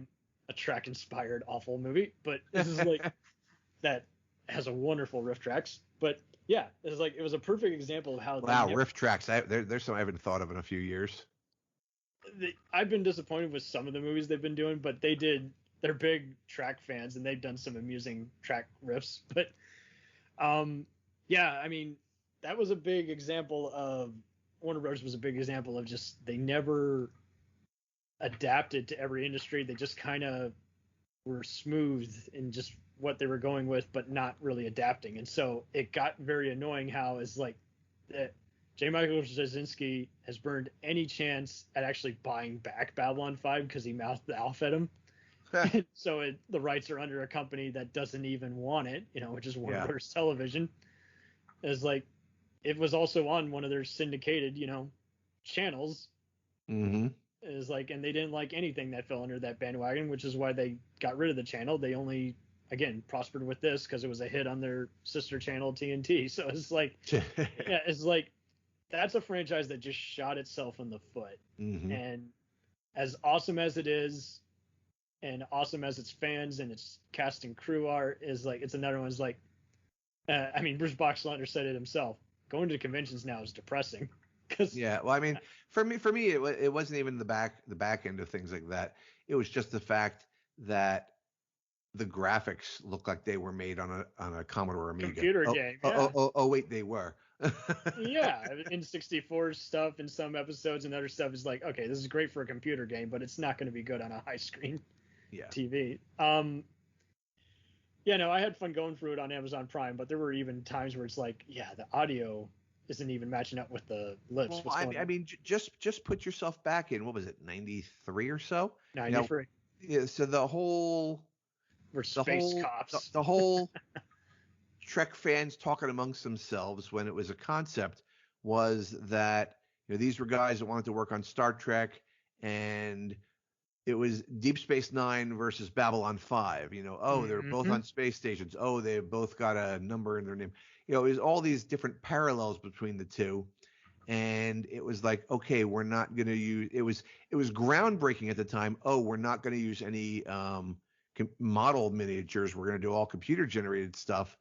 But the concept was ahead of its time. I mean, today you could do CGI stuff that is virtually indistinguishable from a physical model, but back then you couldn't. And that's what dates it and makes it look like a product of its time. Well, and it doesn't help that, an average Star Trek episode was 2 million, and J. Michael was pretty forthcoming. It's like the average episode was 600,000. So and it looks like it, and that, it looks like it's not a slam on the quality of the scripts and the acting. It's just that you start showing me the ships and the jump gate and the renderings of Babylon 5 itself, and it looks like some kid made it on his computer. Well, and I doubt, and the further we advance in modern CGI technology, the more unwatchable the space scenes of Babylon 5 become. Well, and fair enough, because I mean, it also does have that Roger Corman kind of Full Moon Entertainment kind of vibe at times, and there was plenty of hammy acting by some of the actors because it was just that low budget a show. So there's plenty of times where I've tried showing it to family, and it's like everyone else is like, "What the fuck are you watching?" It just looks like something awful from the 80s. I always hate it. It's like, well, see, again, I'm always good at just looking at the visual concept of everything, and it's just like, okay, so it's this kind of movie or it's that kind of show, and it's like, that's just it. It's like, the production value was not kind to it because they rented out a former soap company or something like that. So it was like they had the whole roster all to themselves, and I don't think it helped that. Again, yes, they were already in bad blood with the whole, Warner Brothers versus Paramount lawsuit. Mm-hmm. So it's like, then it got to where it's like, I know Patricia Tallman. Have you read her book? No. Okay, she's a stunt woman on all the track shows and played the lead on B5. But she talked about how it was like half the time the cast and crew was just complimenting each other, saying, "Hey, I just saw you on DS9 or TNG the other day." So other shows notwithstanding, I would still rather have a remastered DS9 and remastered Voyager than a remastered Babylon 5 any day. Oh, damn. It hurts your eyes that much. It does. And like I said, there are great concepts. Like I remember, was it the first episode? It might have been the pilot episode where I think it was Jakar and somebody, I don't know, it was Londo or whoever, they're sitting at a bar in an open cafe or something on the station. It's like, oh, do you mind if I invoke privacy? And there's this electronic shield they can put up where it gives you like a privacy cone or something. And I thought that was a really cool concept. As far as story writing goes, for a futuristic technology that doesn't exist, although you could probably do the same thing today with a white noise generator in real life. But in 1993, I thought it was a great concept. Well, I just don't think we would even have all the other shows like Space Above and Beyond and the new Battlestar and even Stargate. I mean, hello, they're going through a gate. Yeah, right. I mean, Space Stargate, Beyond. I mean, the best. One of my other Treksperts, is hellbent for, and don't get me wrong, I love Nathan Fillion. I like to watch him on The Rookie on ABC. I think he does a great job there. But he's been trying to get me to watch Firefly for years, to the point where he actually sent me a box set of both Firefly and Serenity for my birthday last year. Jeez. And I just can't get through them. I mean, they look like a WB show, and I'm like, I can't do this. I was kind of the same way. I really think Serenity holds up well as a movie and all, but my problem with Whedon is kind of some of the issues I had with some of Abrams' films. He's a homage guy. I just don't get an original voice from him. And I get that people like him just because of Avengers, and it's like, and now he's hated because of the Justice League fiasco. And it's like, I always thought he was a dick on Twitter and everything. So I'm not affected by this. I thought Firefly was an interesting concept, but like you say, it did not age well for me when I tried rewatching certain episodes, and it got even more annoying because half the time it just felt like they just wanted to just say, hey, here's Han Solo if he went renegade with a bunch of different people, and you got a Cowboy Bebop type villains. And I'm just like, what do you mean if he went renegade? I mean, he's already a renegade. I mean, and not to delve off into Star Wars, but real quick, just a quick sidebar. The Your Honor. biggest problem I have with Greedo shooting first in the redesign, it's kind of like them taking the guns out of the guy's hands digitally in ET and putting walkie-talkies in their hands. Well, Hand shooting first in Star Wars, where we are first introduced to the character, shows you how blasé he is about how casually and cavalierly he can just take another life. And over the course of the three movies, so those three movies, by the time we get to Jedi and he cares about something other than himself, and he's a general, and he's actually part of the cause, and he's making a real relationship with Leia, that arc is his redemption story. And if you make it like, oh, he's just defending himself, you're weakening the overall story arc of his character development. Well, it could. And I thought Lucas failed to see that by saying, "Oh, we can't have him shooting first." That was just dumb. He just wanted to make him look like more of a badass, but all it does is just show how stupid Greedo is and take away the suspense. But the other big issue is like, Lucas, you are your own worst enemy. I defend parts of Return of the Jedi and the prequels. I don't like any of these new movies except Rogue One, but that's another even Rogue One. I started talking about prequel books. I read Catalyst, which was the prequel novel to Rogue One. In fact, it took me so long to finish reading it. I literally, not exaggerating, literally brought the book to the theater and finished the last couple pages as the lights came down in the theater right before the movie started. Oh, Jesus. And the book, the Catalyst book ends right where the movie starts. So that was nice right there. But it goes back to the original theme of this show, which we were talking about fan films, and I said the one theme. I said, regardless what it is rewatchability. I walked out of Rogue One swearing up, down, left, right, and sideways. Wow, that was the best Star Trek film. I'm sorry, the best Star Wars film. See, I'm always Star Trek in my head first. Okay. That was the best Star Wars film since Empire. And yet, every time I have tried to go back and rewatch Rogue One, I can't get through it. Well, that's just it. I think it's all these Star Wars movies basically are just junk food. I mean, there's even parts where you're even making fun during the original. It's like, man, that's a really long Death Star run, because it's just Empire was the rarity, whereas like the Lucas swears up and down it's not really my movie. It's like, you're damn right it's not your movie, because someone else made it better, and someone else did. Yeah, and then Melissa Matheson and other people did rewrites, and regardless of whether it made the final cut, it was just a dark, gloomy movie, and it was everything Star Wars needed for that kind of epic. Mhm. And unfortunately, again, Star Trek has never really shot itself in the foot, even when it's been bad, because there's something interesting that you take away from it in some retrospect, one way or the other. Well, I mean, here's the thing. You look at Star Wars as a franchise, and then to kind of thread in with our topic on this episode, the one thing that Star Wars as a franchise has done infinitely better than Star Trek. And I'm somebody who says, I love Star Wars, but I love Star Trek, if you get the differentiation. I do. The one thing that Star Wars as a franchise has done better than Star Trek as a franchise is respecting their fans and fan loyalty. You know, when fans were when fans figured out how to use Adobe Premiere to make an actual, lightsaber blade light up from, a prop hilt, and they could start making their own fan films. Lucasfilm never went after the fans, screaming copyright infringement.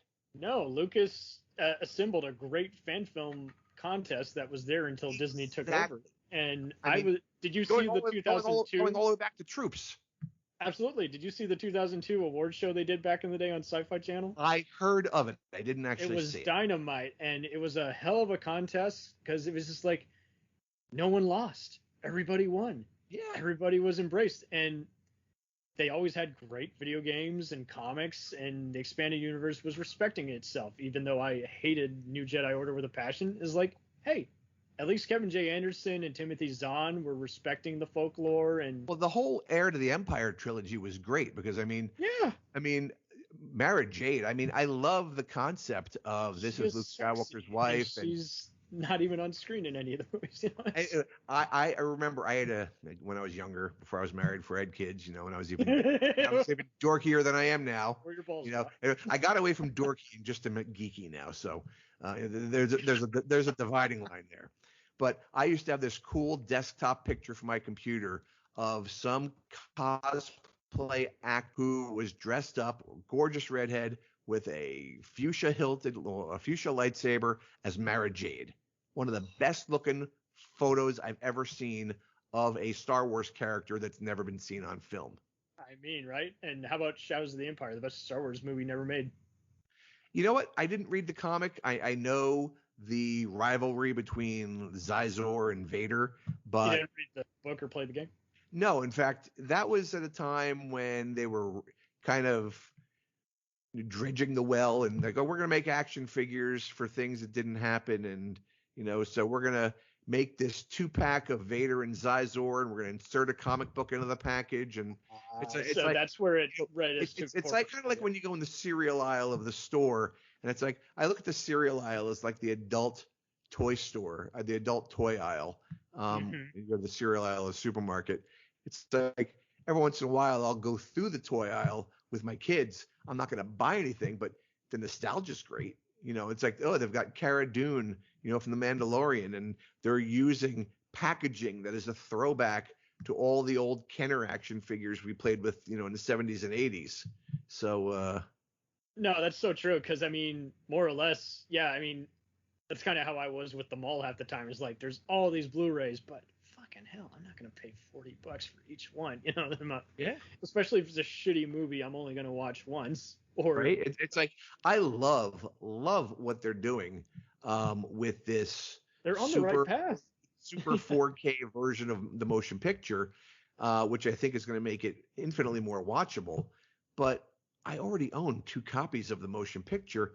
I don't need a third because I'm not going to throw it in the Blu-ray player. It's already bad enough that, they lost the visual effects company right to the special edition. So it's like, you'll remaster it all you want, but you're not going to get the DVD special version. Now, if Fathom Events comes along and says, you know what, we're going to do a special 2-night theatrical performance of the 4K ultra high def Star Trek the Motion Picture, I'll be the first one in line to buy a ticket. Perfect. George Takei can do a Q&A. Something. Okay. Takei. Just remember, it's okay to be Takei. Oh my. Exactly.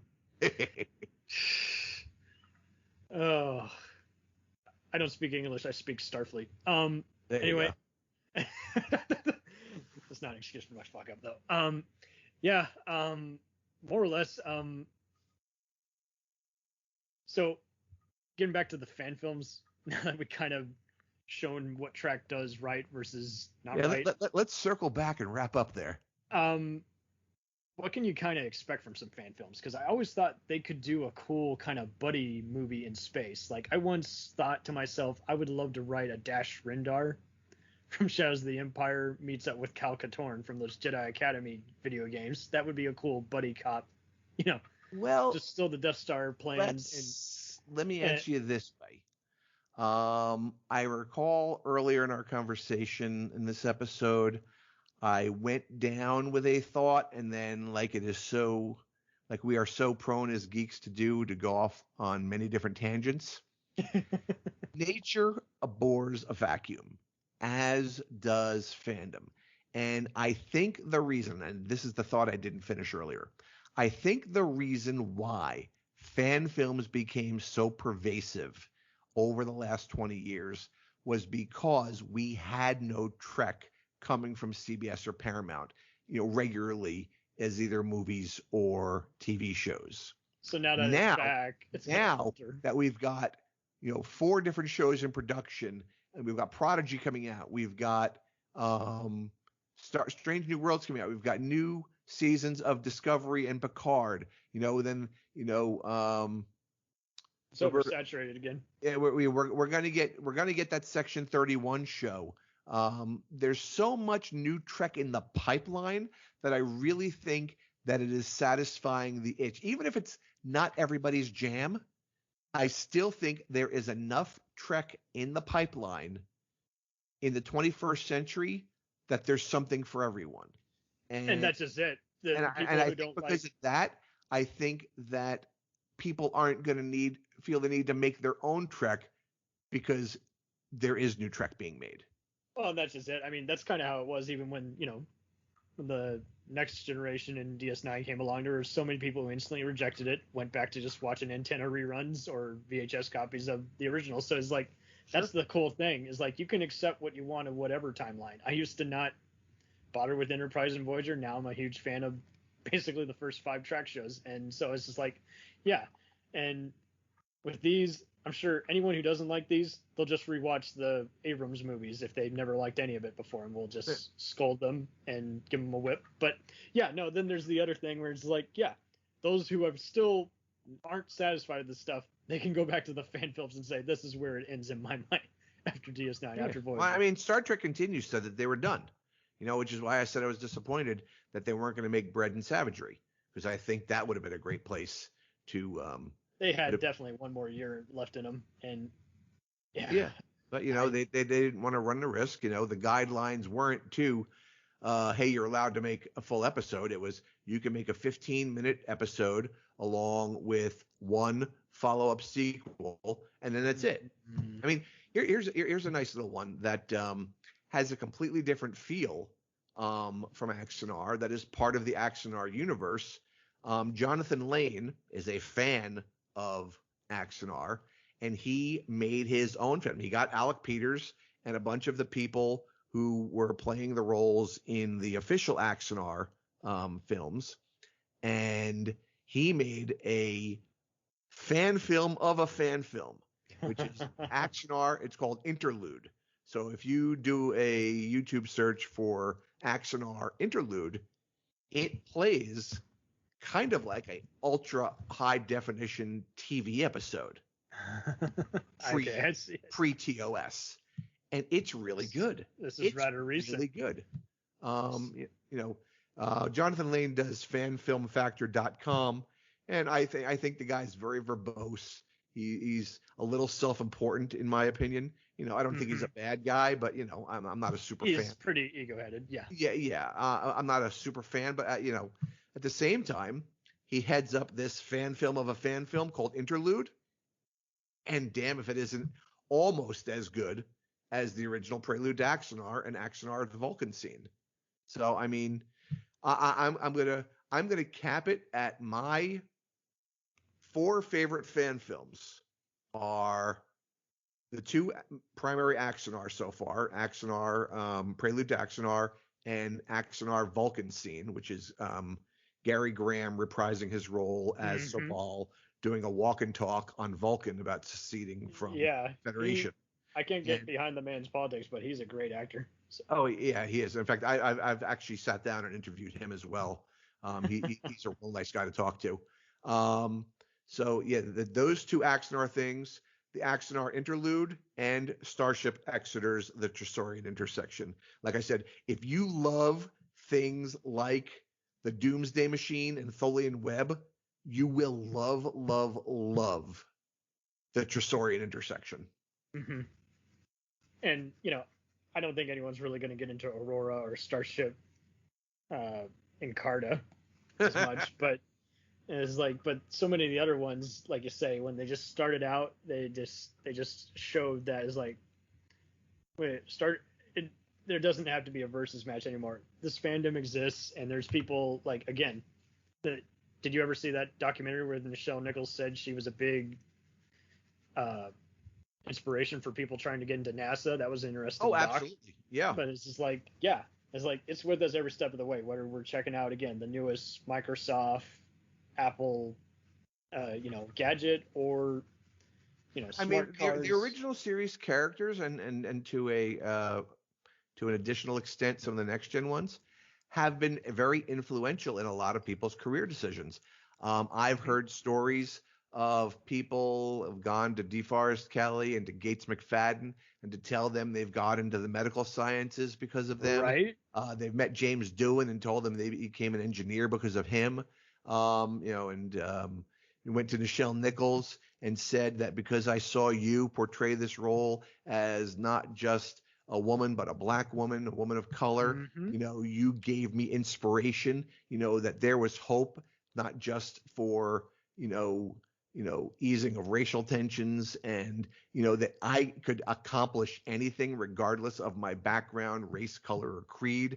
It's very nothing is impossible. And like you say, you need those messages because you don't get that with Star Wars or any of the other ones. It's always, yay, we won the game. Here's the fundamental difference. And I think a lot of people, I've got people in my life, well-meaning aunts, uncles, things like that, older folks who are never into sci-fi of any stripe. And, they will give me a gift for Christmas that's Star Wars when it's you don't know that I really love Star Trek. You don't have that differentiation. So I'll get a nice Star Wars gift, but it's okay, you really haven't been paying attention for 40 years. Right. Just but stars here's the thing. Star Wars is science fantasy. Star Trek is science fiction. Exactly. Star Wars takes place a long time ago in a galaxy far, far away. Star Trek is man coming from Earth in the future saying, here's what we've accomplished. Here is how we've bettered ourselves. Here are our aspirations, and here we're going. It's man's story of going forward in exploration. That's not what Star Wars is. Exactly. And I think that's just it. Even you take out the star in the title and that they both got action and adventure elements, everyone just seems to no, Star Wars is just that. Star Wars is Buck Rogers, Lord of the Rings inspired fiasco, and Star Trek was, so many different elements. It's not a bad thing. It doesn't make it bad. No, I'm just it's you have to, in order to really have a fundamental understanding of what each is, you need to pay attention to what the stories are. As science fantasy, Star Wars is your classic good versus evil, versus Star Trek, which are allegorical stories of mankind's struggle to advance ourselves. With a new crew to separate each one in each era, in each age. And then, like you say, each of them have an episode that, if anything, was inspired by or just was kind of a well done wink, by genre writers acknowledging other genre accomplishments. How many episodes can you think that remind you of, the Twilight Zone, Forbidden Planet, or even The Thing? It's just that it was so intricate and just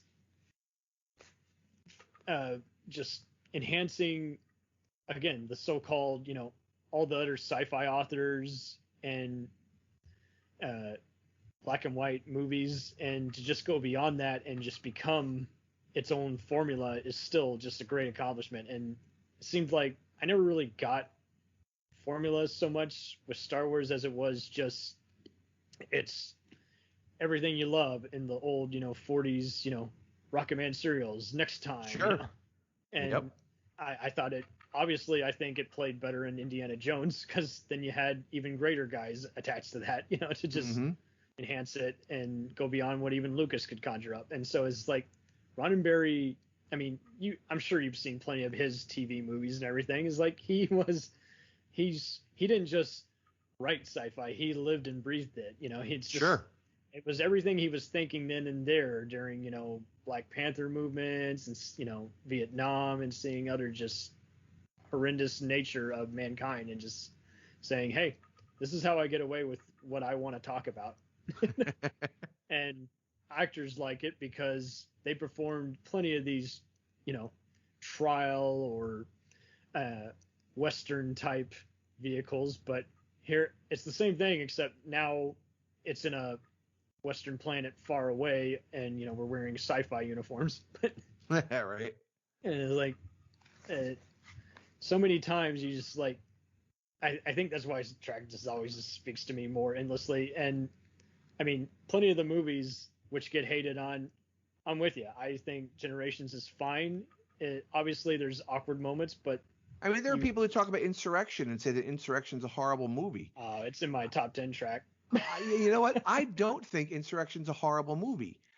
I think it's an okay movie, but as far as Star Trek itself goes, I think it's a great story.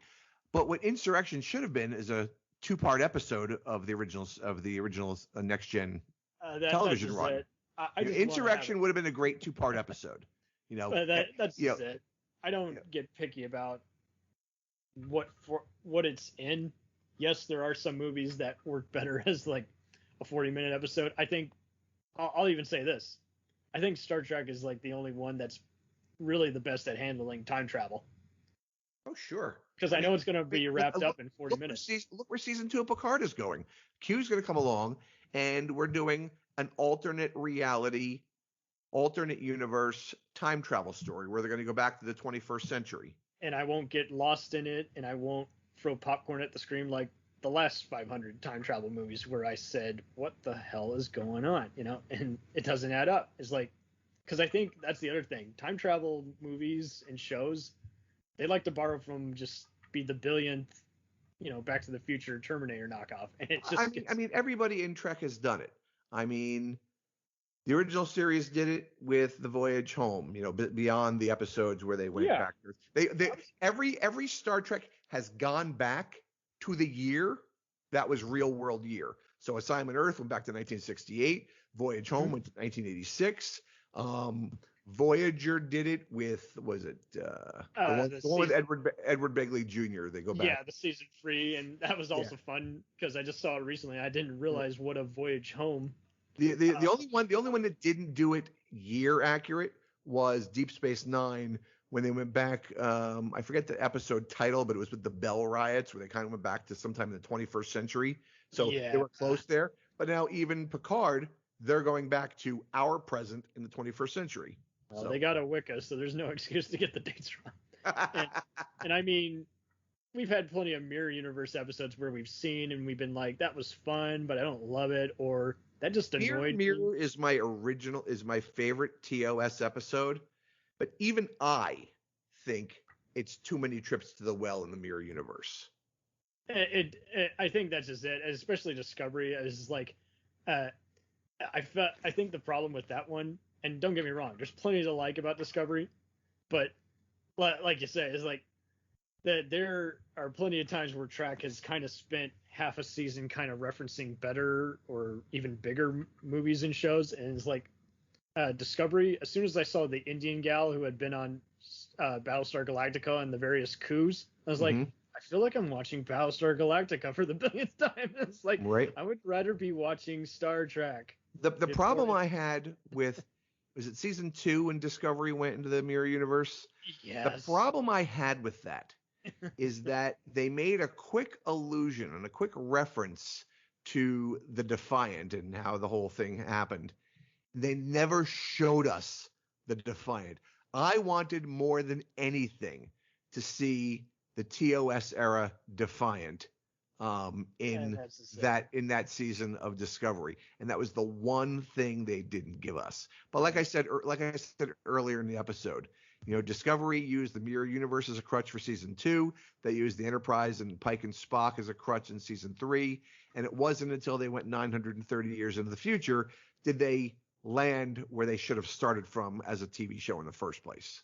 Oh, that's just it. And it's like they always start off pretty rough at times, although you could argue that Voyager and the original series start off pretty good. I even like all the seasons of Next Gen, and everyone loves to harp on the first 2 seasons. So it's like, yeah, I think Next Gen didn't find its footing until season 3.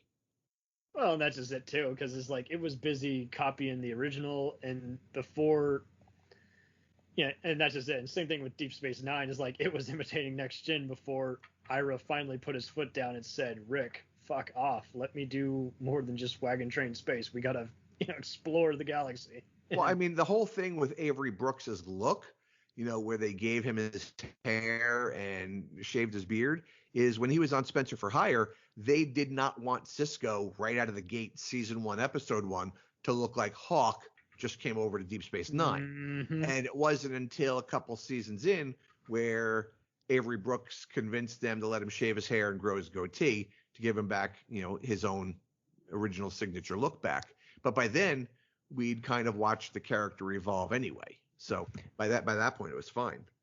Right, and they've already. I got to ask you, are you breaking this up into like 2 or 3 episodes? We've been talking like 2.5 hours.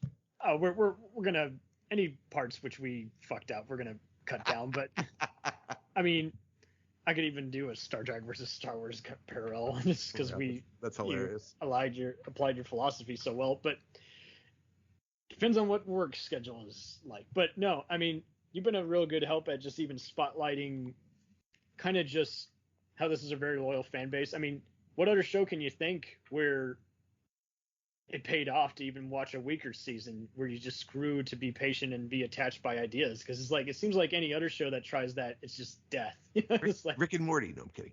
Oh God, there's another fandom we don't want to open up. Right. Well, you want to laugh. When I heard that Mike McMahon was going to be doing Lower Decks, and I had no idea who this guy was, and I heard that he was coming from working with Dan Harmon and Justin Roiland on this show called Rick and Morty that I'd never heard of. I actually went back and watched all of Rick and Morty just to have an idea of the viewpoint of Mike McMahon. And when I start seeing Rick and Morty, I'm like, oh my God, I love this. In fact, I even picked up on the wordplay of Rick and Morty as Doc and Marty, only to later find out that they actually did a spoof of Doc and Marty. It was like MAHRTI, so they didn't get sued by Robert Zemeckis. Right. That it was actually based on that wordplay, and I was like, oh my God, that's great. Did you ever kind of notice their work on Community, how they were just pretty much referencing everything 80s? Uh-huh. I mean, have you seen any of the Adult Swim live action commercials for Rick and Morty where Christopher Lloyd plays I've heard he showed up, but isn't he playing his character? Christopher Lloyd plays Rick. But okay, so I read it wrong. I thought someone also said that there was an extra inside joke where his character is named after his character on Taxi. No, that was Reverend Jim.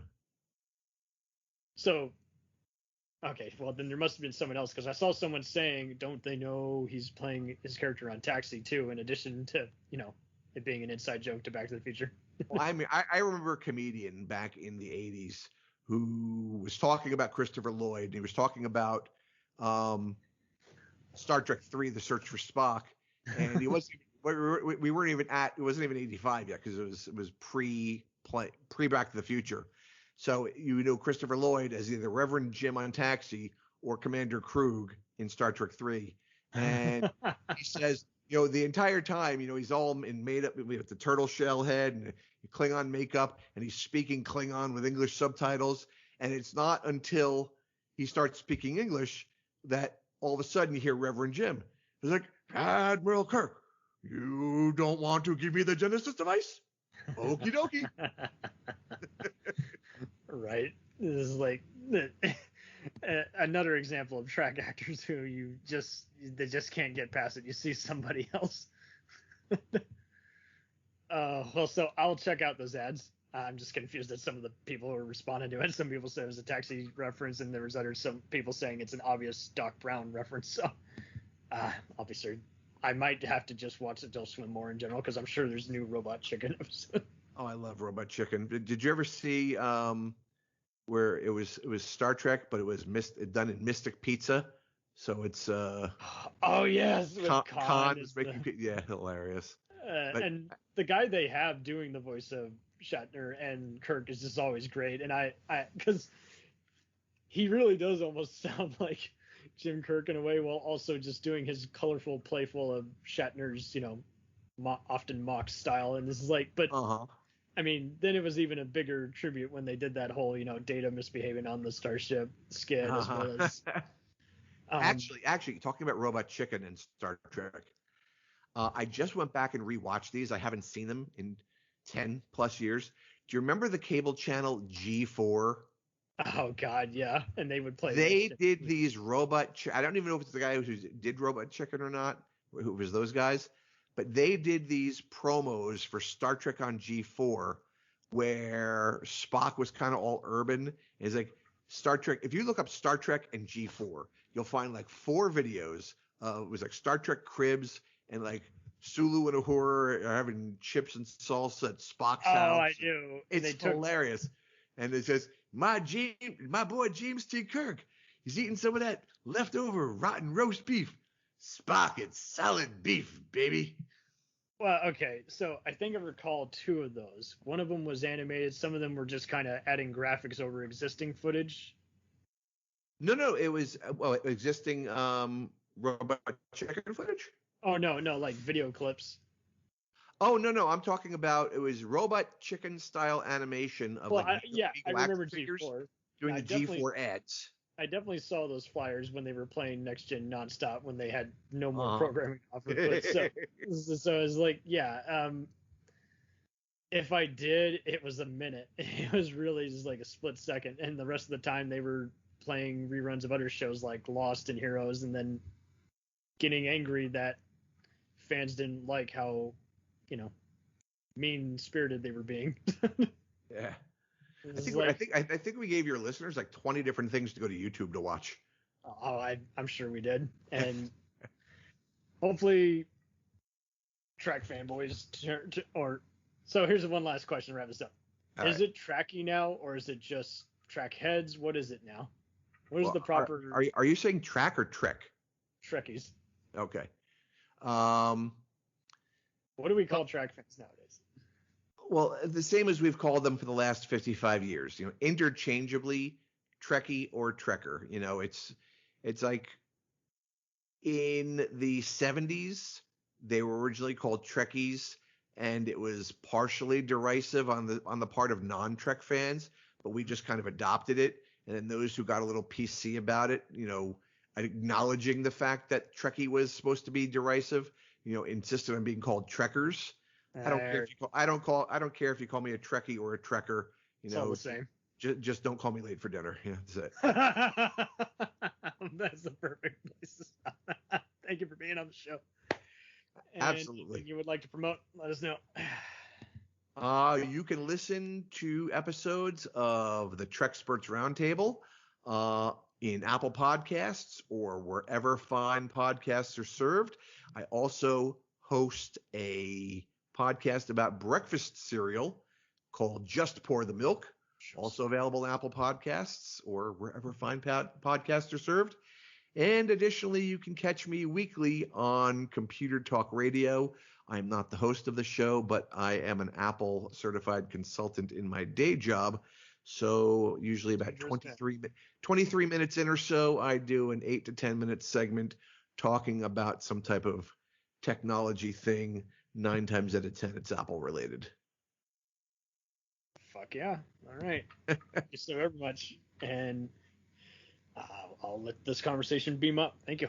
All right, Cam, this is great. This is a lot of fun. Absolutely. We'll return after these messages. Hey, feeling down? Feeling low? Not enough podcasts about movies in your life? Why not try They must be destroyed on sight. the new Podcast Cure-All? Sure to get you right with the world and on a path to better living. We have exploitation, we have Italian horror, we have zombies, we have slashers, we have crime films, we have spaghetti westerns, we even have sci-fi and sex comedies. So take a dose of They must be destroyed on sight. as needed and let the hosts, Lee Russell, Daniel Harper, Paul Romali, and the odd guest host cure what ails you. Warning, may cause atrophy, African consumption, black fever, bone shave, chin cough, colic, cramp colic, dropsy of the brain, elephantitis, grocer's itch, jaundice, mania, miasma, mortification, palsy, Pott's disease, rheumatism, scurvy, St. Anthony's fire, summer complaint, and worm fit in some people. Consult a physician before listening.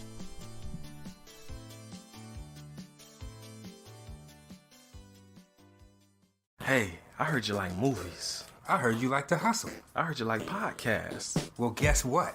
There's a podcast for you out there called The Home Video Hustle. Damn right. Every Friday, we talk about whatever movie PJ picks out the bag. What does that mean?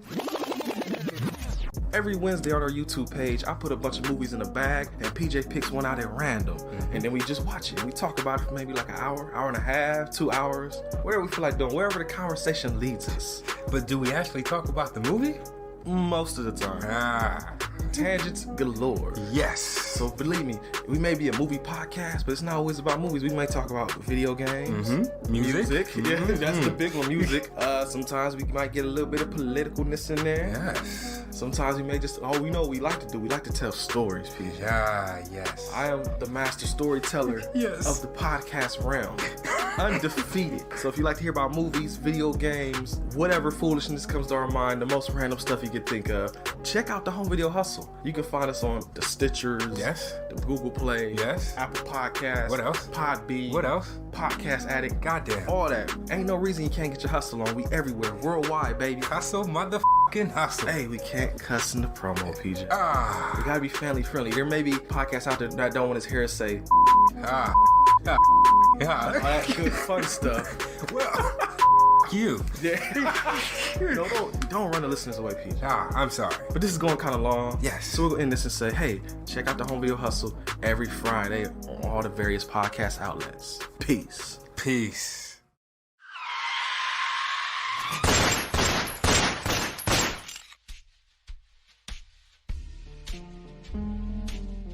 As far back as I can remember, I always wanted to be a gangster. And while Witch didn't make it to the top of the world, he did make the Gangs of Hollywood podcast. So join the gang and enjoy a movie review podcast about movie gangs, gangsters, mobsters, and the mayhem they cause.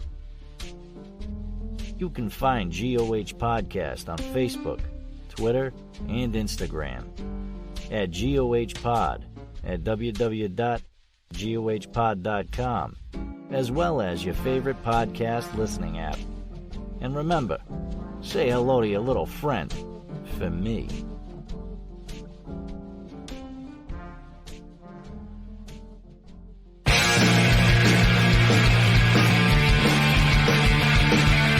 If you take two old punk rockers who are past their prime, put them in front of a movie screen, and give them a podcast, what do you get? Cinema Punks. Cinepunks. It's the mixtape of movies.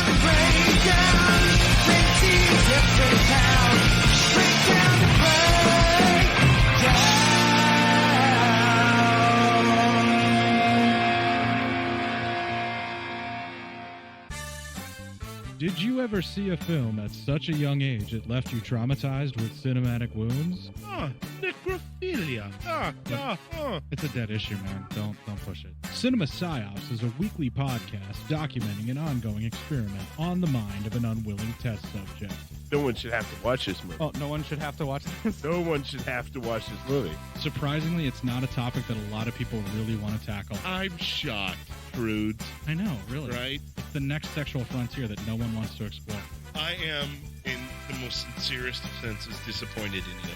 It takes a powerful goddess like Connie, jam her arm down the monster's throat and kill it. Oh, I'm still tripping out over that. Even as a kid, I was like, I gotta find a girl like that. Every week, I get a new look of disappointment that I never thought I could get out of it. Unimaginable. At 12 years old, you should not be watching this movie. Obviously. At 13, you should not be. 14, you shouldn't be. I'm not entirely sure even 17-year-olds should be watching this. Just because you're offended by something doesn't mean that you have the right to demand that it doesn't exist.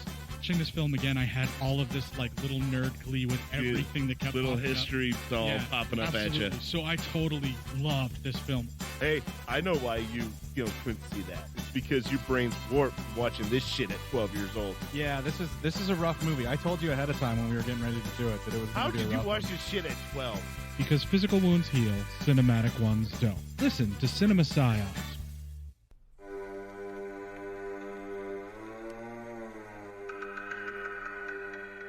Hey everybody, I'm Corey. And I'm Zach, and we're the hosts of Podcasting After Dark, a cast dedicated to late-night horror and sci-fi of the 80s and 90s, often found on HBO and Cinemax. You know, the movies your parents didn't want you watching as a kid. You can find us every other week on Apple Podcasts, Spotify, Podbean, and Stitcher.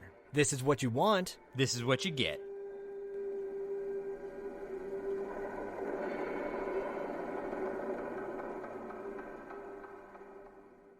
It's time, let's check our cue, baby. Pair it with a couple brews, baby. We love good movies. We love the bad ones too. So we watch them all and pass their lessons on to you. Oh yeah.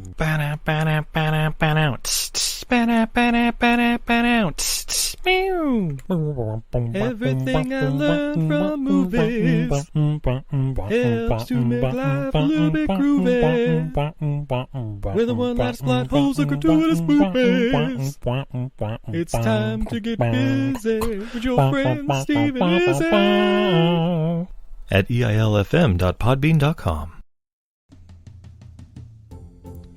Welcome to Who Was She podcast. I am your host, Tara Jabari.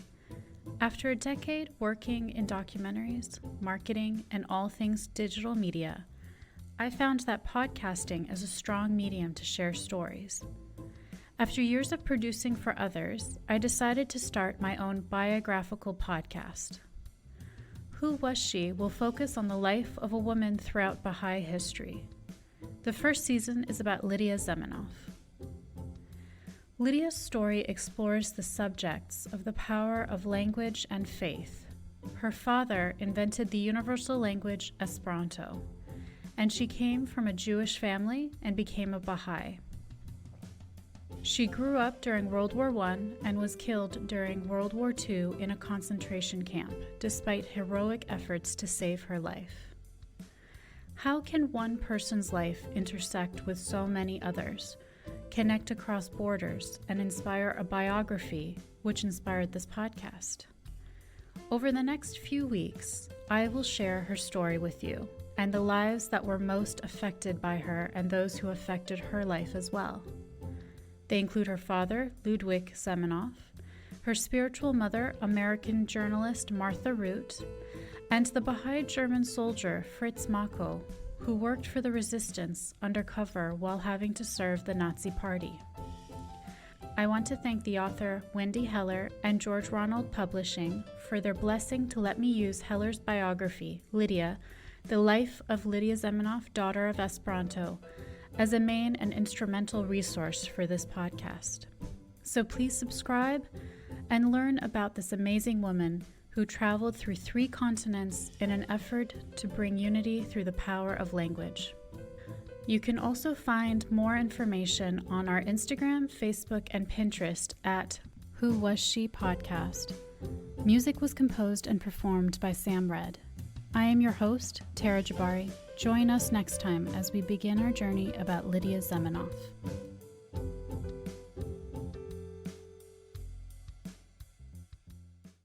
Hi, everybody. It's Mac Jackson. I wanted to invite you to a new site called the Forever Adventure Network.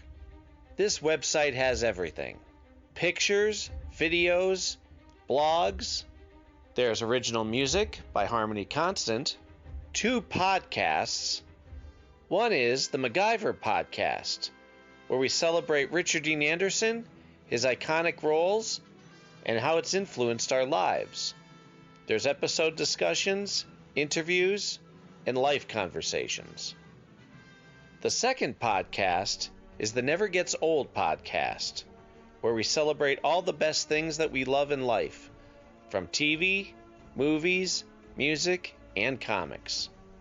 The site is also the home for the MacGyver SG-1 audio series, an ongoing adventure series that continues the adventures of MacGyver and SG-1.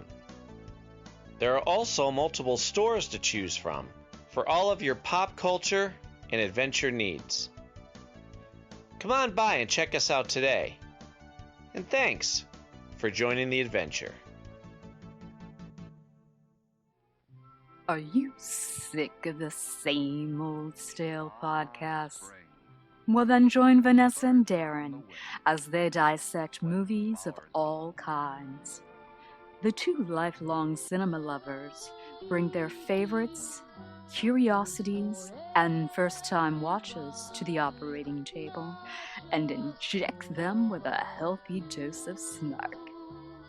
Then there's the waiting room, where they examine books and short stories. So just look for them on Apple Podcasts and where fine podcasts are available. They're part of the Legion Podcast Network. Follow them on Twitter at VDClinicPod. Join them on Facebook at facebook.com/groups/VDClinicPod. Or email them at vdclinicpod@gmail.com. They're ready to cure what ails you. And still, they just might be a little contagious. Hi there. It's Heather from the Watching Netflix Without You podcast. Did you know that there are over 1,200 Netflix original feature films and documentaries? And that number is only growing. So I've made it my mission to watch as many as I possibly can. Then, with a delightful guest or guests, disclaimer, more often than not my brother Ryan, we spend an episode rating, reviewing, and discussing a film at length. The first half of every episode is spoiler-free for those who haven't seen it yet, and in the second half, after a very clear spoiler warning, we dive into it. And that's really about it. You can listen to Watching Netflix Without You on Apple Podcasts, Google Podcasts, Spotify, and more. We now continue with our program.